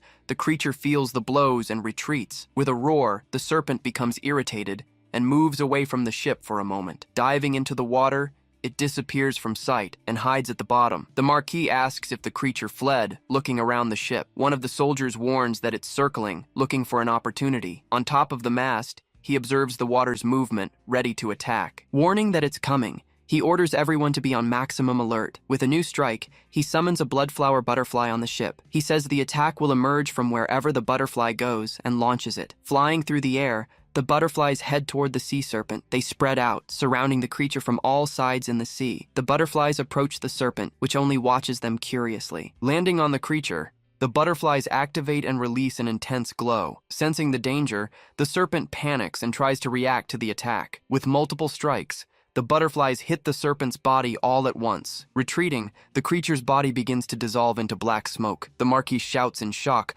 watching the sea serpent disappear into the air. Near the ship, the creature's remains float, slowly disintegrating. A screen informs him that the proficiency of his absorption technique has increased. He wonders what a strange object that appeared in the sea is. Floating, a small sphere glows intensely amidst the wreckage. He recognizes the object, saying it's the same one that came out of King Sharkrai. A message warns him that he's obtained a fragment of a shattered world. Back in the White Room, he wonders if it's the same place. The small sphere floats beside him, moving through the empty space. Calling out to Agnes, he asks if she can see the sphere too, but he gets no answer and calls her again, a bit worried. He realizes that even his connection with Agnes is cut off in here. Standing still, he just watches the sphere floating in front of him in the void. The sphere then flies and strikes the wall, breaking the space and opening a rift. Crossing through the rift, the sphere moves through a distorted and strange place. A message informs him that he contributed to the restoration of the world. The system notifies him that he received a soul sword as a reward. Back on the ship, he wakes up and is surprised by the new reward. On the deck, everyone celebrates that the young master defeated the sea serpent. The Marquis approaches and says what he did was incredible. Embarrassed, he replies it was nothing,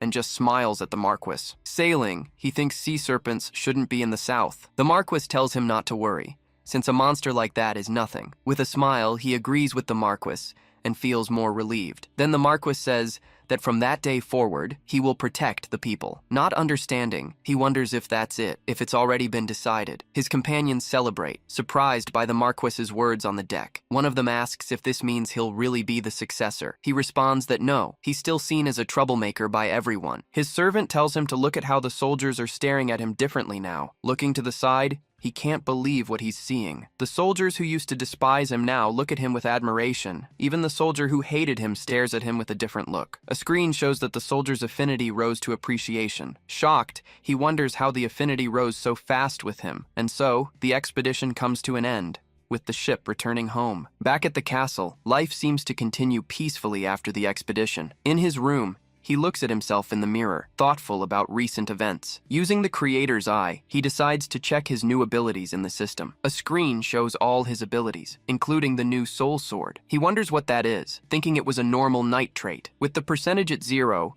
he realizes it's not such a simple status. He questions the question marks and the drop in synchronization level. Confused, he wonders what all of that means when he's interrupted. His servant calls him, saying the Marquis is calling him for a conversation. With a smile, he says he's already on his way to meet the Marquis. Arriving at the hall, he asks the Marquis if he wanted to see him. The Marquis then hands him a book with a sword symbol on the cover. He takes the book and realizes it's a kingdom fencing manual. The Marquis says he wants him to learn to use a real sword. He explains that from now on, he'll be fighting many knights. He thinks that even without interest, he needs to learn the basics to react. The Marquis tells him to read the book and then observe the knights. He agrees, but thinks he has absolutely no interest in learning the sword. Leaving the room, he walks down the corridor holding the fencing book. Being thankful, he wonders what he can learn from just a book. Flipping through the manual, he thinks at least the illustrations are decent. But suddenly he stops and looks at the book more carefully. 5 minutes later, the Marquis returns to the room and says he's hungry. He's surprised to see the scene, not understanding what's happening. He finds his son collapsed on the floor with the book open beside him. Crying out for his father, he stares at him with a surprised expression. Crying, he asks if there are more books like that in the castle. Totally confused,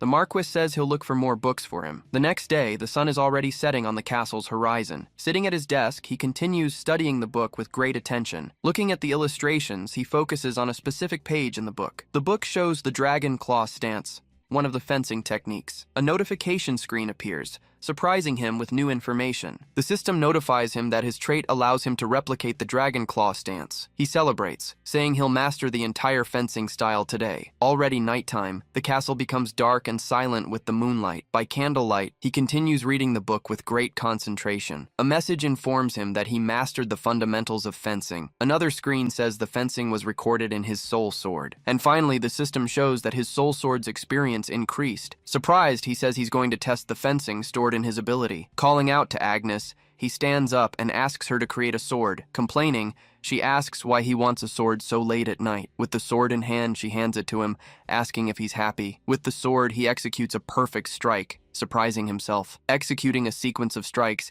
he demonstrates total mastery with the sword. Finishing the stance, she asks surprised how he managed to do that. With a smile, he stares at her while she asks how he did that. In the morning, the sun shines brightly over the roof of the great castle. In the library, a man sits at his desk, reading quietly. At another table, he's surrounded by several open swordsmanship books. He thinks he spent the entire morning searching for swordsmanship books. Reading a new manual, he identifies it as the Rookfelm Swordsmanship Guide. He discovers a new fact about the experience he gains from the books. A screen shows that the experience gained for the trait is minimal. He wonders if there's really such a big difference between the manuals. Wondering if the author is what matters, He realizes it's a waste of time. He then decides to look for books by the same author as the first manual. Calling the librarian, he asks him to search for a book by a specific author. Even though he finds the name strange, the librarian says he'll look for it. The librarian returns, saying he only found a single book by that author. Taking the book, he reads the title, wondering what kind of manual this is. The librarian explains it's from a nation destroyed long ago. With a smile, he thanks the librarian and takes the new book. Back at his desk,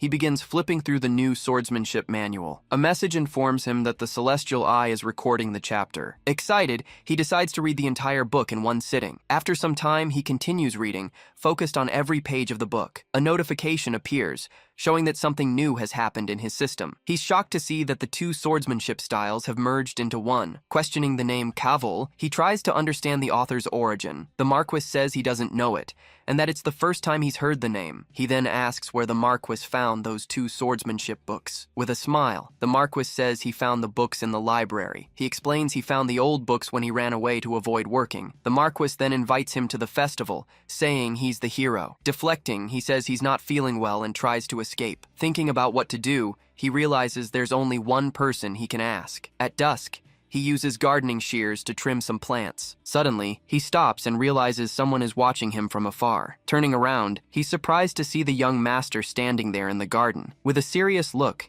he approaches and asks if he has a moment. In silence, the gardener just stares at him, waiting for him to continue speaking. Changing scenes, the two are seated in a small wooden house. Serving tea, the gardener offers him a cup of the beverage. Taking a sip, he hears the gardener ask him to speak comfortably. With a smile, he says he couldn't do that, leaving the gardener confused. He then reveals he knows the gardener is his great-uncle. Surprised, the atmosphere in the room changes completely and becomes heavier. The great-uncle asks if Willington told him, releasing a strong presence. He thinks he can't let himself be swayed by that intimidating presence. He then responds that he discovered everything on his own, without anyone's help. Smiling, the great-uncle says he got worked up having his identity revealed. The great-uncle says he's changed a lot, and calls him Urine. He asks if he discovered his identity when he sensed his presence before. He responds yes, and that's why he started investigating him, thinking that he actually saw everything with the Creator's eye. The system identifies him as the strongest swordsman in the Marquisate. He then asks why he's working as a gardener at the castle. The great-uncle says he wanted to leave the world behind and tend a garden. He says he heard the great-uncle disappeared when he was younger. He reveals he was in the Imperial Army,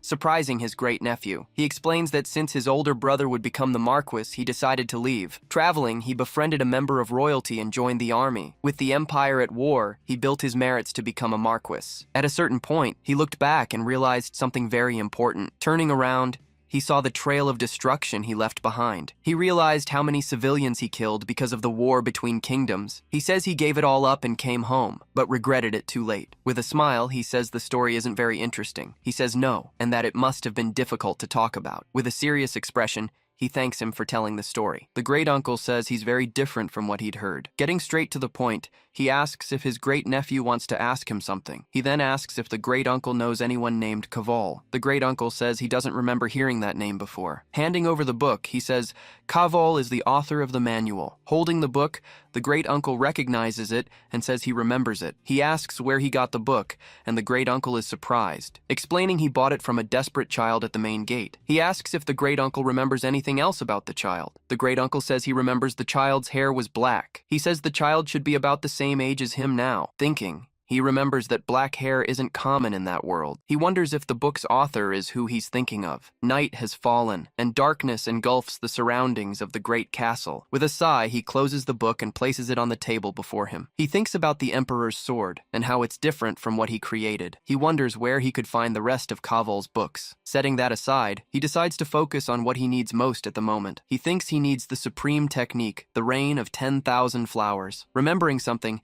he decides to check which poison he unlocked in his technique. A screen reveals the bone-melting powder, an extremely powerful poison. He recognizes the poison, used to dispose of bodies and hide evidence. Awkwardly, he wonders if that poison has any use for him. The next day, he's at an outdoor training area. Holding a dagger, he prepares to practice his throws. With a swift motion, he hurls the dagger toward the target. The dagger hits the center of the target with impressive precision. His servant approaches running, calling for him urgently. With labored breathing, The servant warns that the Marquis is summoning him. He asks why the servant ran like that, and that he could have walked. The servant explains that the matter is urgent and that he needs to go quickly. Looking to the side, he falls silent, trying to understand the situation. Walking, he wonders what's happening during such a peaceful period. Arriving at the room, the servant announces him, and the Marquis tells him to enter. He enters and is surprised to see another person in the room with the Marquis. A white-haired man stares at him with a serious and intimidating look. He recognizes him as Karox Livingtane, Lady Kana's older brother. He thinks about how Karox tried to poison him,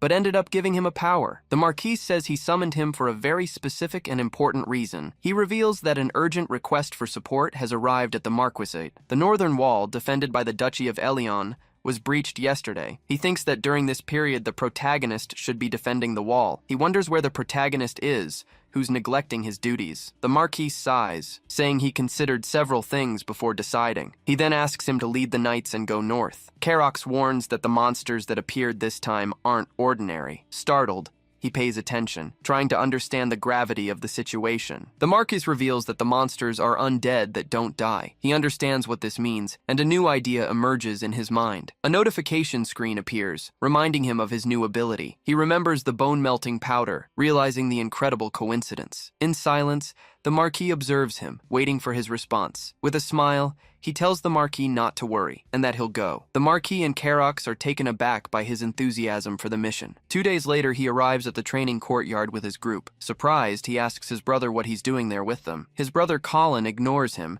and Karox says he didn't return to the capital. He then says he also wants to gain experience on a battlefield. Awkwardly, his brother asks permission to follow him on the mission to the north. He thinks his brother became more humble after he saved him. The Marquis says they can leave now, and bids farewell to the group. Calling to him, the Marquis makes one last request before departure. He asks him to keep his brother and the soldiers safe. Shouting, the Marquis orders the mages to initiate the teleportation immediately. Gathered together, the group prepares to be transported to the battlefield. With an intense glow, the portal opens and transports the entire group. The portal closes, and the castle courtyard becomes empty again. Arriving at their destination, the group prepares for the new mission. With a smile, he announces that they've finally arrived at their destination. The camp is set up, with several soldiers scattered around the area. A man approaches, welcoming the newly arrived group. He introduces himself as Kyle Elion, eldest son of the Elion family. He responds that he's representing the Rox family on this support mission. Surprised, Kyle recognizes him as Urin Rox, leaving him a bit embarrassed. He says he was wondering who would come, and it was the person who defeated him. Awkwardly, he says it was just a training session, and Kyle agrees with him. He then invites him to meet the Duke, and guides him through the camp. Agreeing, he follows Kyle toward the main tent of the camp. In the tent, a man in golden armor laughs and receives him with joy. He introduces him as the famous slayer of King Sharkrai, Urin Rox. Thanking him, he says he'll do his best to help with the mission. He asks when the expedition will be, and the Duke warns it'll be tomorrow. The Duke says that with the support, they'll definitely retake the wall. But suddenly, a sound of drums interrupts the conversation in the tent. The Duke is shocked to see the enemy army already marching to attack. Shocked, he wonders if that's a Dullahan leading the troops. The headless knight advances, with a horde of undead at his side. One of the soldiers shouts that they can't retreat, but his face changes. Advancing, he runs alone to face the Dullahan with only a dagger. He throws the bone-melting powder on the soldier who was possessed. Screaming in pain, the soldier feels the poison take effect on his body. An intense light emanates from his eyes. As the evil spirit is expelled, the poison hits the spirit, which screams in pain upon being struck directly. With a final blow, the Dullahan is hit, and his body begins to melt. A sphere of light emerges, and the mage wonders what that is. He wonders what just happened, looking at the floating sphere. Inside the sphere, he sees a strange reflection and questions his own identity.